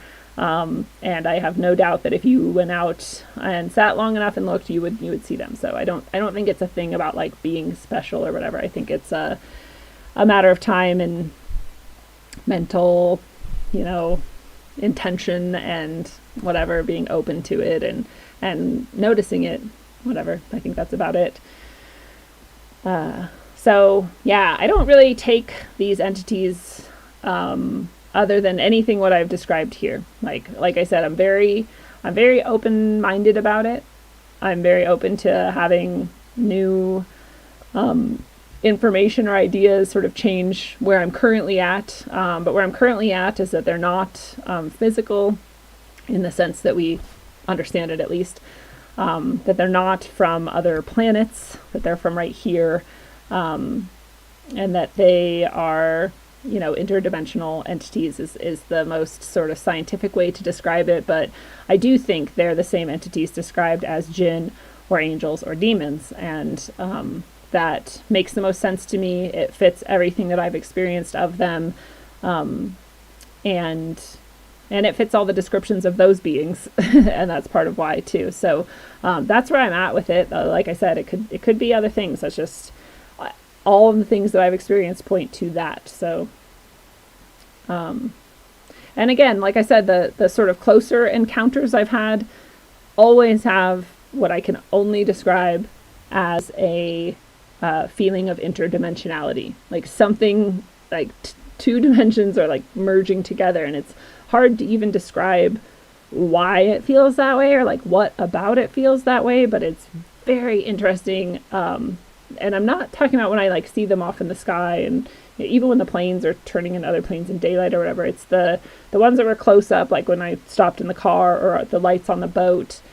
There was something about like time that was just suddenly fucking bizarre. Like it felt like we had lived like years within 2 minutes, and like time just would not move forward, and it was horrible feeling. But maybe this has something to do with the missing time phenomenon. Maybe it points to them being interdimensional. Like I said, I don't know, but it feels like that it's something about the dimension is different and bizarre. And so that's interesting. That kind of adds to the interdimensionality angle. But again, I figure if they had a real purpose with me, that it'd be a lot more clear now. They've had decades to make it clear. And it hasn't. And in fact, they've been intentionally unclear about that. So, like I said, I just no longer really feel like they're worth my attention. Every once in a while, it's like if I see them in the sky, I kind of am like, there you are, you exist. Like, that's about it. Cheers. And that's like the extent of it now, because I don't really know that I want to invite that energy back into my life again, and that there's any purpose for it or need for it. So that's where I'm currently at. I don't know. I feel like you can kind of like get focused on them and like interacting with them, and like they'll give you just like enough every once in a while that you're like, I'm gonna keep trying to like get this answer out of them or whatever, and they'll never quite give it to you, and I think there's a reason. I think they love just sapping your fucking attention and energy. I think it's like a game they play. Honestly, I do. And I think they fucking love it if we're like, oh, it's like a holy fucking chosen one sort of thing, and I'm like the special person to give the message to the masses. Like, they're like, wouldn't you fucking, if you were a devious little fucking trickster thing and all you wanted was energy and attention, wouldn't you think that was hilarious? I can see it. Little assholes. But I don't know, I know there's people who are like screaming at the screen right now, like, what a fucking stupid bitch, she doesn't even get that they're like here to save us all or whatever. And it's like, dude, why didn't they fucking save anybody in the last 20 years then? Why didn't they fucking do anything more, purposeful and intentional and like effective than what they've done with me so far? And again, I'm totally open to the fact that like shit has been done that I'm not aware of, and that it's been working out beautifully, and it's all like amazing and wonderful. That's cool too. Like, obviously I didn't need to know then, I guess. I don't know. I don't know if I said hi to you yet, DD Specs, but what's up? Yes, Mary is also very special to my heart. I have a really cool story about Mother Mary. That's very synchronous and amazing too. David Icke says the entire world is a hologram. I think the entire universe behaves as a hologram in some sense. Like scientifically, actually, like materialistically, we've like sort of proven it or something. But I can't remember what that is or like how true it is or whatever. And lots of the shit they say is fucking stupid, so who knows? Do you experience a non-visual component to these experiences? For me, I don't see anything, but it's more akin to sense and emotion. Oh, yes. I sort of have like kept my like alien experiences in this category in order to have this discussion. But I have hosts of other experiences that are more spiritual, that are very similar in many ways, and that are much less visual. Definitely. But if I were going to tell those stories, like, it wouldn't really fit under the category of what other people experience as aliens. So I've kind of like just separated them into these two groups. But to answer your question, Steve, there's definitely a non-visual component to a lot of those, for sure. A lot of times. A lot of it is emotional, a lot of it is mental, a lot of it is audio. What is that? Audio clairvoyance or whatever? I don't know. I don't have the words. But you can like hear certain things too sometimes that are like not, you're not actually hearing them, but you can like kind of hear it. Stuff like that. So other senses for sure can come, and they're very similar. Like I said, there's a lot of similarities between those two types of experiences, which would be another interesting conversation that we could have.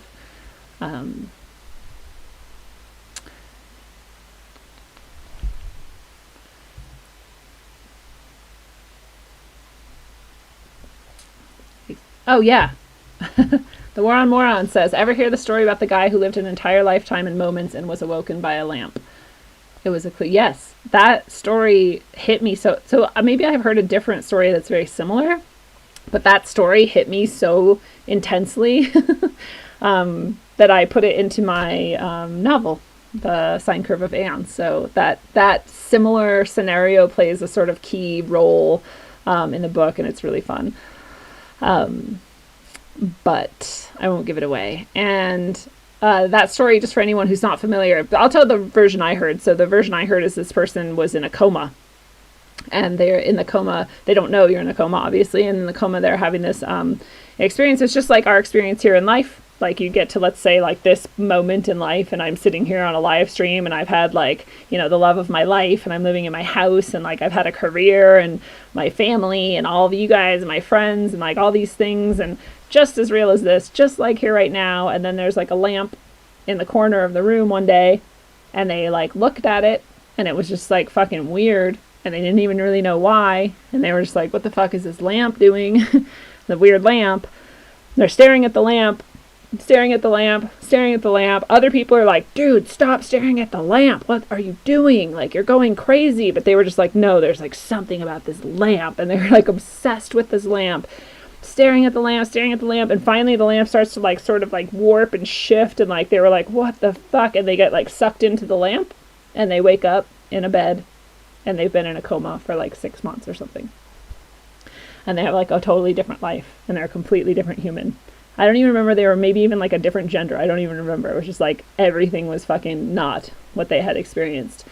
And it took them like a long ass time to even remember like the shit from this life. And they like had to go through this intense grieving process because they had lost their wife or whatever. I don't remember if it was a guy or a girl. Their fucking whole family, like their job, like everything. Can you imagine like losing everything in a fucking moment? Like that's what they were grieving. That story trips me out. So I'm like, wow, what the fuck? And then I'm like, what if you're in a coma right now? How would you know? You would not know.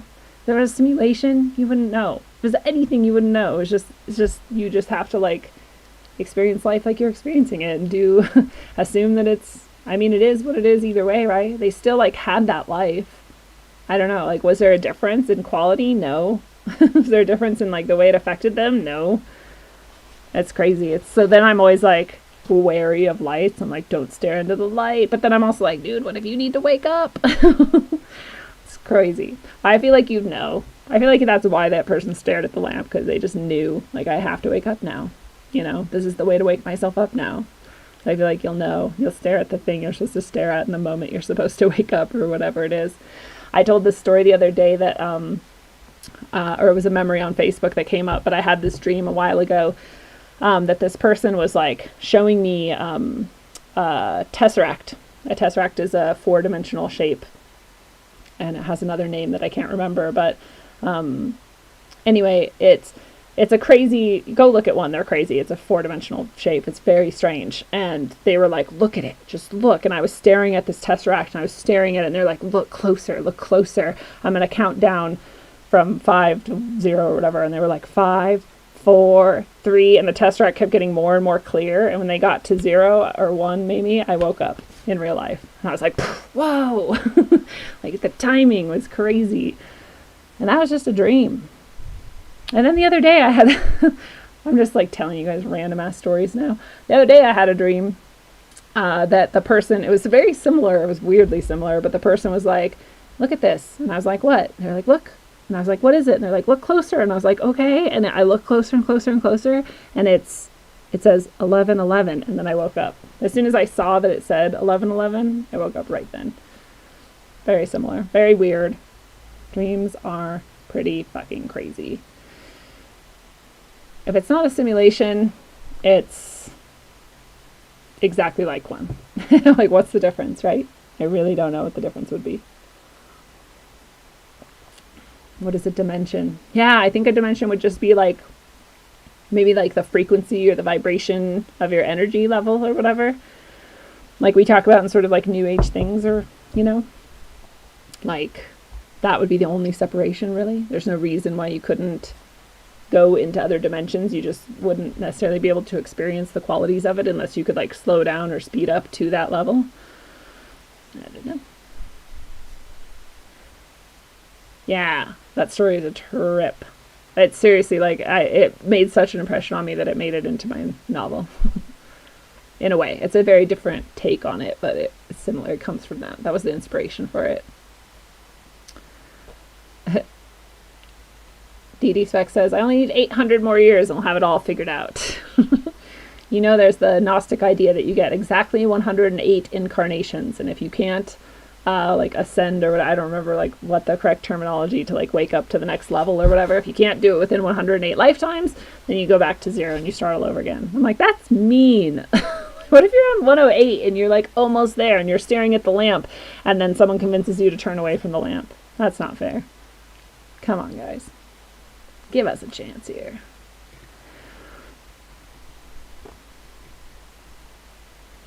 Half your life awake, half your life asleep. Who can say which is real? DS says. Yeah, for real. Like, for real. I think sleeping life is equally as important, if not more so, than this life. Equally, I would say, honestly. But, like, very, very important. Very many experiences there that are definitely affect this reality.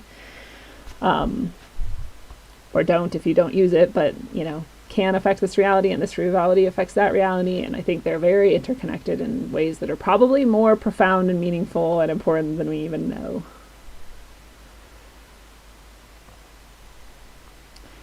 Chrisanne says, sleep is death's sister. Yeah, they say that, you know, sleep is one of the places where we can practice getting our consciousness to the level that when we die, we can, you know, intentionally choose what happens next or whatever. Like a more, go into the next life with like more awareness or whatever, if we can like practice that well enough. And I don't know if that's true or not, but it makes sense to me that it might be. I don't feel like we're trapped here. I know that's sort of like, it's an idea I've had before and I toy with it. And maybe we are, but even so, I really believe in free will. So whether it was a trick that was played on us that trapped us here, or whether like, you know, someone tricked us into letting this place become shitty and feel like a trap or whatever, like I think we kind of have some role to play in that. And I could be wrong, but it feels that way.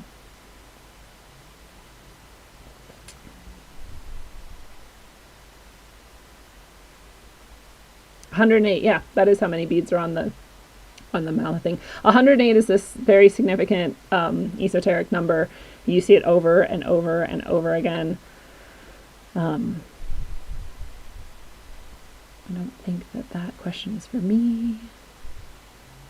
Everything has a purpose. That means we don't dream for no reason. Exactly. Yeah. Why would you have dreams for no reason? And we all have had those dreams that are like, you know, prophetic or whatever. I'm forgetting the word, but you know what I mean. They can tell the future. And I always kind of, when I have those dreams, it always seems like, what the fuck was the point of that though? Like, why did I need to know that that person would like hand me a coffee cup in that manner? Or, you know, like little deja vus or like little pieces of things. And sometimes more significant ones that I've had that have been like, dude, wow, that was like weird. Like a whole series of events played out exactly as I dreamt it. But one of my friends, because I said this recently on Facebook somewhere, like, we've all had these dreams, like, what are they for? And one of my friends was like, oh, it saved my life. And her dream, it's crazy. It's so cool. She had a dream basically that she was driving in a car and she looked in her rearview mirror.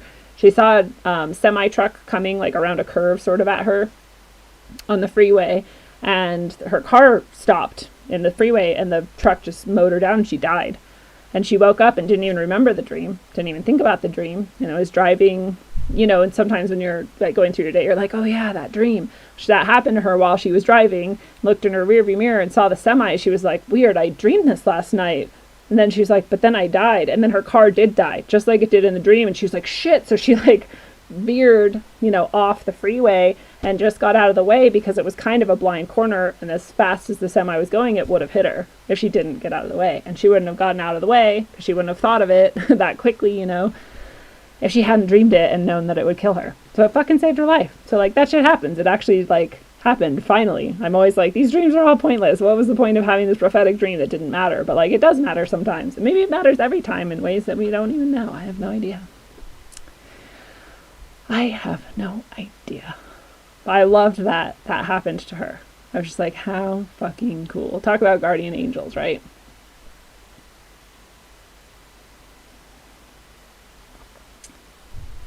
See, I don't think they have free will. This is Dee Dee Speck says, if they have free will to eat our babies, then I think we should have free will to get the fuck out of here or kick them out.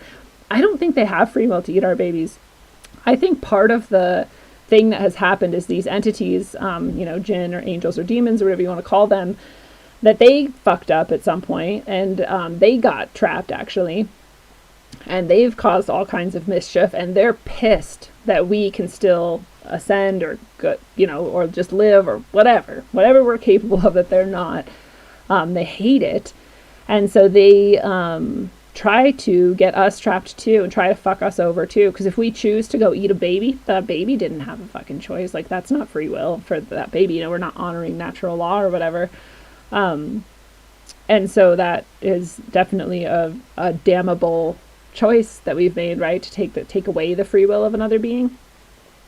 So it's interesting to consider that that's possibly like why they're fucking with so many people and getting so many people to sort of like worship their ways and follow their paths. Is their jealousy wants them. It's like misery loves company. They want to see how many of us they can get stuck here with them or whatever. I don't know. It's one possibility of what's going on at least.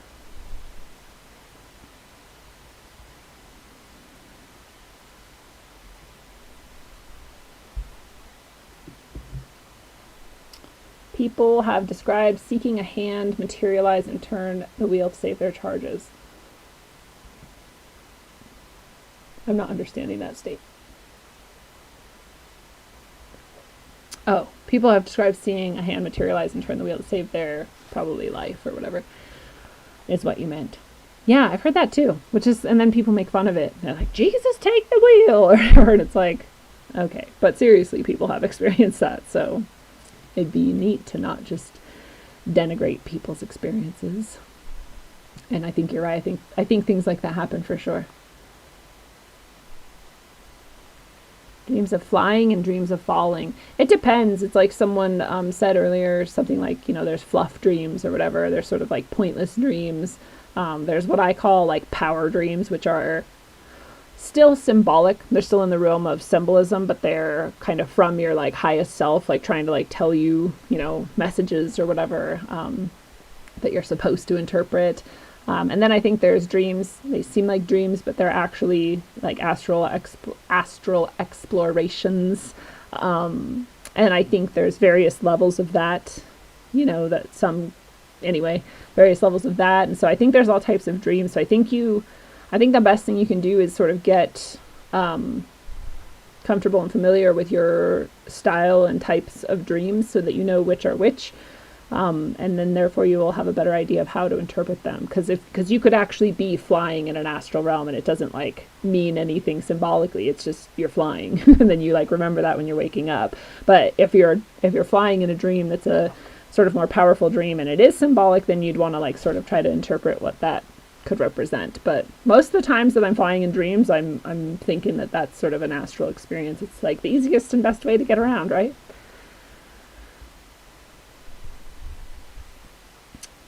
They need to get our consent. Absolutely. I think consent is like the name of the game. I think all of this hinges on your consent. It's just like that age-old tale of the vampire needs your agreement. All of my experiences that were possibly negative, that I experienced earlier, that I described earlier, of like possibly being, abducted, if that's what you want to call it, or like implants or scoops out of me and like, weird shit like that. That all stopped when I put a stop to it. When I said like, nope, I'm not doing this anymore, and you're not doing it anymore, and you're not allowed to, and it's just not going to happen anymore. It stopped. So there clearly was something in there where I gave my consent somehow. I don't know. I don't remember doing it. It could be very subtle, I'm sure. I'm sure it can be extremely subtle. So like maybe there's a lot of us who have given our consent and don't know it. And so maybe right now everyone wants to say in your heart or out loud, I do not consent to being taken or interacted with by entities that are not, that do not have my highest good in mind, with all that is good, true, and beautiful. If you just say that out loud, I think that that's enough. And like Chris pointed out earlier, if you want to add a good, Jesus into it, then that would also seal the deal. I don't think you necessarily need that. I just think it's like a really easy tool that is available to you. Again, for whatever reason, you don't even have to believe that like Jesus walked and talked and died for our sins or all of that stuff. You can just think that this is a morphogenetic field that people have charged with the intention that it like banishes any sort of evil or spiritual malaise or, something that's happening against your will. That's good enough too. That's the same effect in the end, right? I don't think Jesus cares either way. But definitely rescind your agreement in case you have any out there and you're no longer comfortable with it or whatever. Take it back. I say if those motherfuckers want to take me onto a ship at night and do tests with me, they should just ask me to my face. And if they're not, it's probably a good reason why, because I probably would say no if I understood it completely, right?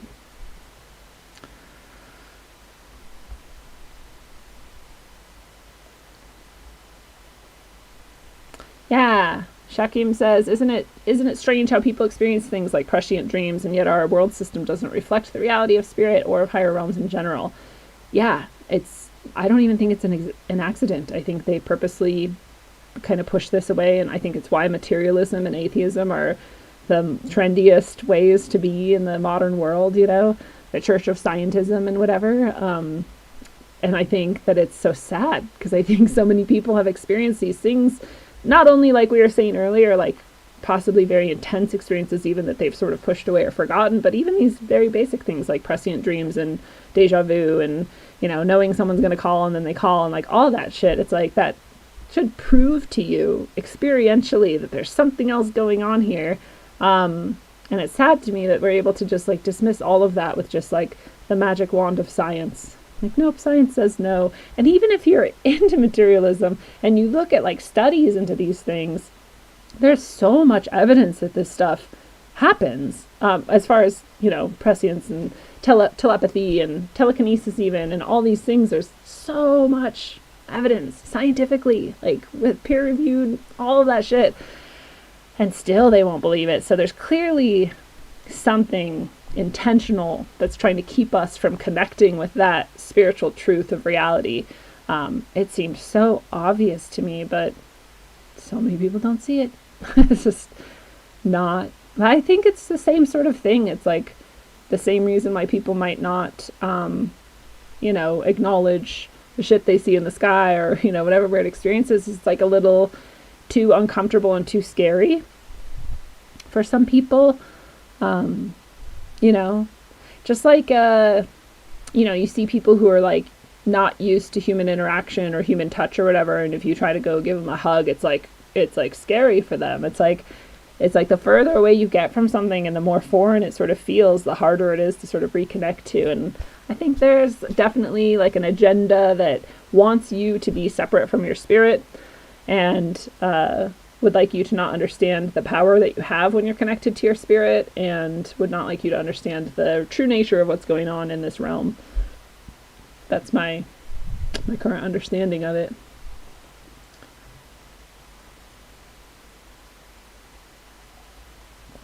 Oh, wow. Casey Riddle had basically, it sounds like a near-death experience, being pinned under a truck and being out of your body and seeing everybody walking around. That's crazy. I feel like that's exactly what an astral trip would be like. Or, I mean, having had astral sort of experiences, I feel like it would be similar to that, but I don't know. That's so crazy. Yeah, and you wouldn't understand at first. That's so cool. So cool, and probably, like a lot of things, there's probably a lot of people that just probably don't really care to know. You probably tell the story sometimes and people are like, what, you fucking weirdo, and like wander away or whatever. Like, it sucks in a lot of ways to have those kinds of experiences when not everyone can understand them or care or like take, it's like very meaningful for you, and they're like, and you're like, oh, well, this sucks. Yeah, it's hard to tell people. Aaron Arbasha is from Turkey. I used to live in Turkey. Nice to see you.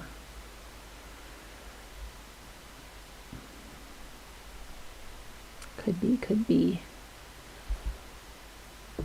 It appears the Cabal is ancient and plays all sides. They take beautiful things and destroy them. Their goddess is probably a castrated god. Dude, that's a good point. That's really a good point. Because their goddess is always, not always, but like often represented very masculine. And yeah, the Baphomet is both. That's interesting. Scientists and people want aliens, not spirit or God, even though it is kind of the same thing. Yeah, isn't that interesting too? They like have all the same ideas, but it's aliens. Aliens came here, and like they live in volcanoes and stuff. I'm like, okay.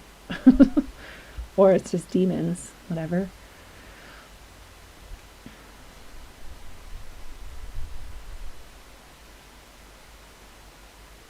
Yes. No, Jesus is not a lesser archon. Jesus is literally an aspect of God. During that experience, Casey Riddle says, I was in a comfort that was beautiful as comfortable in every way. Yeah. I've had similar experiences out of body, but not dying like you were. I'm glad you're not dead, by the way. Good job. Very comfortable. Amazingly. So you like don't even want to come back, right? You're like, fuck that. That experience sucks compared to this. This is rad. Why would I ever leave here? So there's got to be something here that we're after if we choose to come back from those states, despite that it is not as comfortable, not as fun, not as easy, not as understanding innately of how like immaculately beautiful everything is.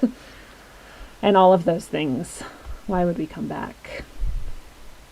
Tracy Twyman. I'm going to end on this story. It might hurt some people's feelings. I'm sorry. I don't know what happened to Tracy or what, if she is actually dead, that is very sad for her family, and I'm sorry whatever happened to her. I hope was not as horrendous as it sounds like it may have been. If she was into all of these, if she was onto sort of the right track and being like punished for it, I don't know. What I do know is that she, a lot of her information or earlier experiences came from channeling Baphomet and other entities, and to the point where she had started a sort of her own secret society. And it sounds like she did it as a joke, but she also did it under the direction of this entity calling itself Baphomet that she was channeling through Ouija boards and other methods, or scrying boards or whatever you want to call them. And she continued to do that, and eventually she had a blood pact ritual for the people who are in the secret society with her. And again, it sounded like she felt like that was all like a kind of a big joke. And it sounds like she stopped when she sort of realized like, whoa, I'm starting a like blood cult for an entity, and I should probably not do that. That's probably not cool. But that's a story that she told on a Freeman Fly episode. It was the first time she was on Freeman Fly, I think. If you want to go look into his archives and find it, she tells the story. And so I have, this reservation because I also have had, sort of channeling of very negative entities and experiences. But once I realized that they were negative or demonic, however you want to call that, I quickly and firmly spent the next much of my life trying to rid that entity from attachment to me, which was a long, difficult journey. And so she doesn't seem to have ever rescinded that connection overtly. Or if she did, she didn't talk about it, and she didn't ever seem to, I don't know, work to sort of cut that attachment that I know of. And it just makes me a bit more wary of everything else she ever did after that. Because that's just where I come from. I come from a place where I'm like, if you're under the influence of one of these entities and you do not intentionally, work really hard, in my experience, to detach from them, then especially then they're most likely affecting you in subtle and profound ways that you may not have any control over or knowledge of, even if you're not aware of that sort of thing. And I don't know where she was with all of that, and I don't mean to speak ill of the dead if she is dead. I keep that all in mind.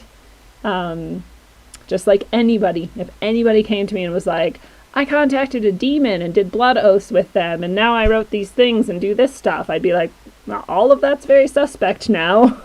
Because demons are tricky bitches, and they're intentionally doing everything they do in order to sort of sap as much as they can out of people who are unsuspecting, as well as, I think, trap people into experiences and actions that are, sort of damnable or whatever,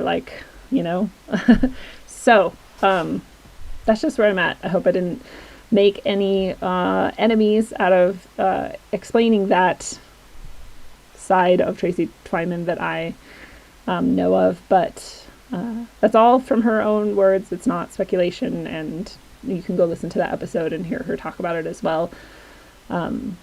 But yeah, I definitely support anyone who is going after shutting down pedophilia, and that's really cool. And other than that stuff, it seems like all of her content was like very, very interesting and enlightening, and I don't know. I just always keep that in mind, and I don't even know. That's just a thing I wanted to share, I guess, when you bring up Tracy Twyman.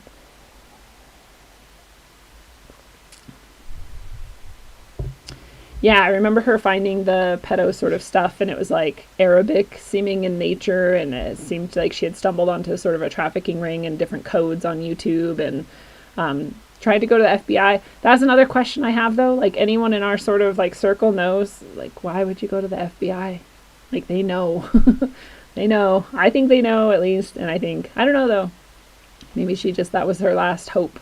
Because what else do you do? I don't know what you do.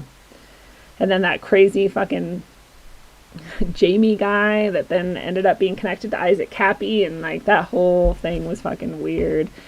I don't know how many people here were in the THC group when this was all going down, but this Jamie guy kind of showed up and was like, hey everybody, let's do a magic ritual for Tracy Twyman. She's being like harassed by all these like pedo people. And like half of us were like, who the fuck just comes into a group and invites everyone to do a magic ritual? And the other half of the people were like, yeah, let's do it. We love Tracy. And I was like, just personally, like, I don't like to just take part in magical ceremonies with people I don't know, and who knows where this energy is going or like what's going on. Like, let's, just be careful. Do it if you want to. But like, I'm not I'll send her my, love on my own or whatever, and pray for her or whatever.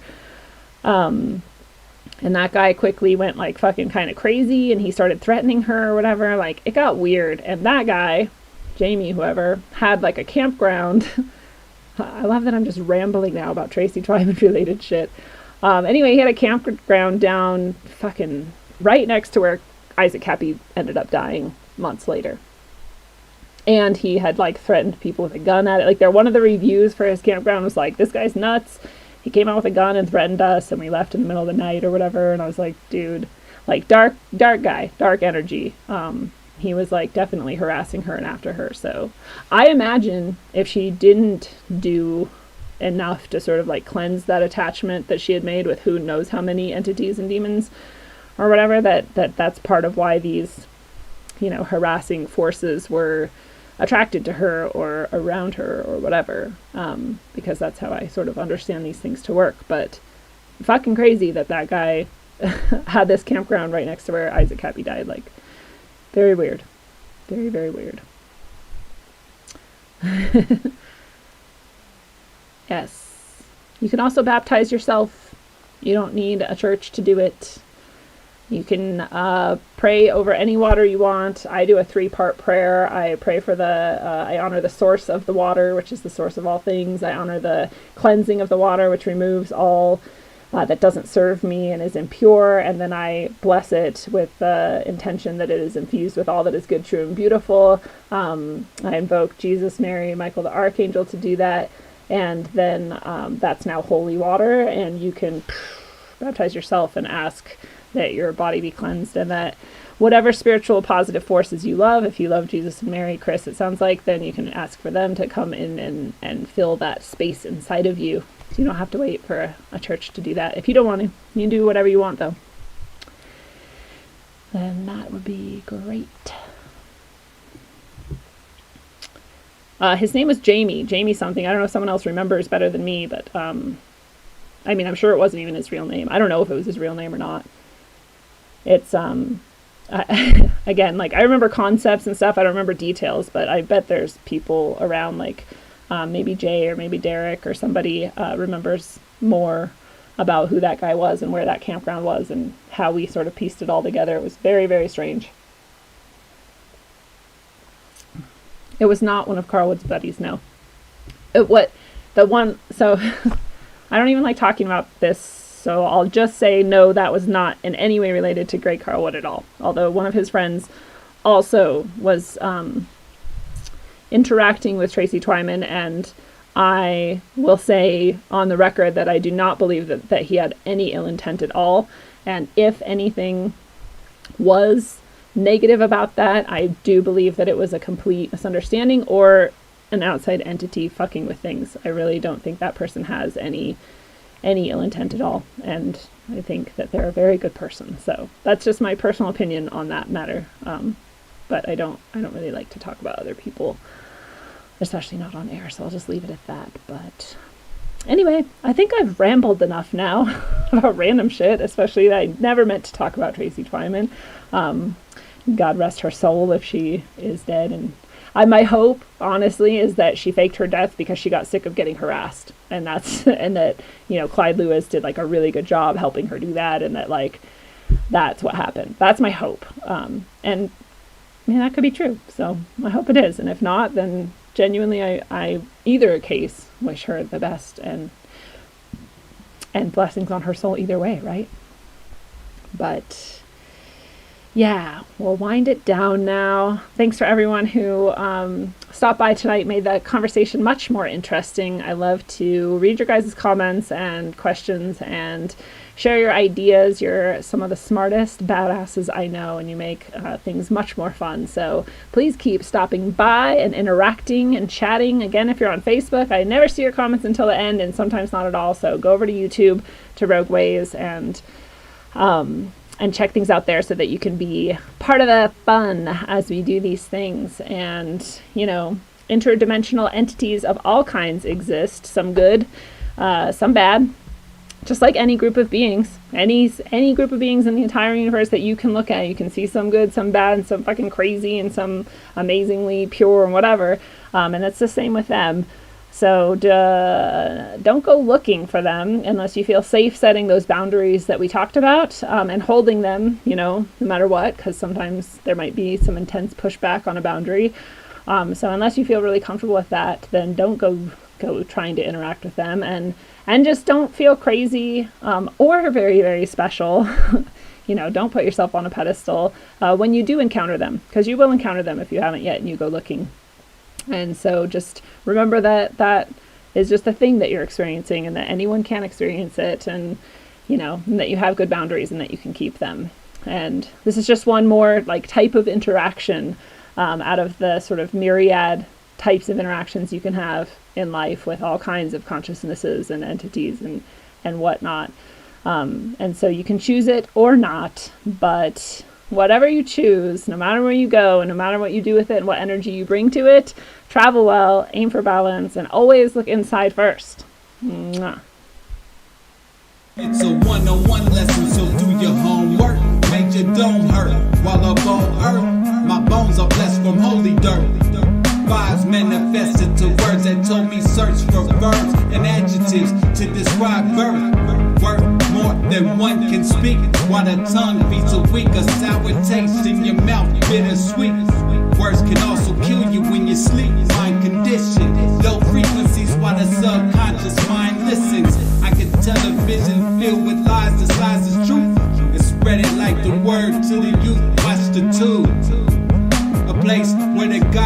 boo, it's sorcery. To recreate a god forgery. Does more than meet the meets the eye, not too many know. Just hear me flow like the eye of Horus Penny, yo. Yeah, not ready to leave until we believe we're free to go. You hear me, yo?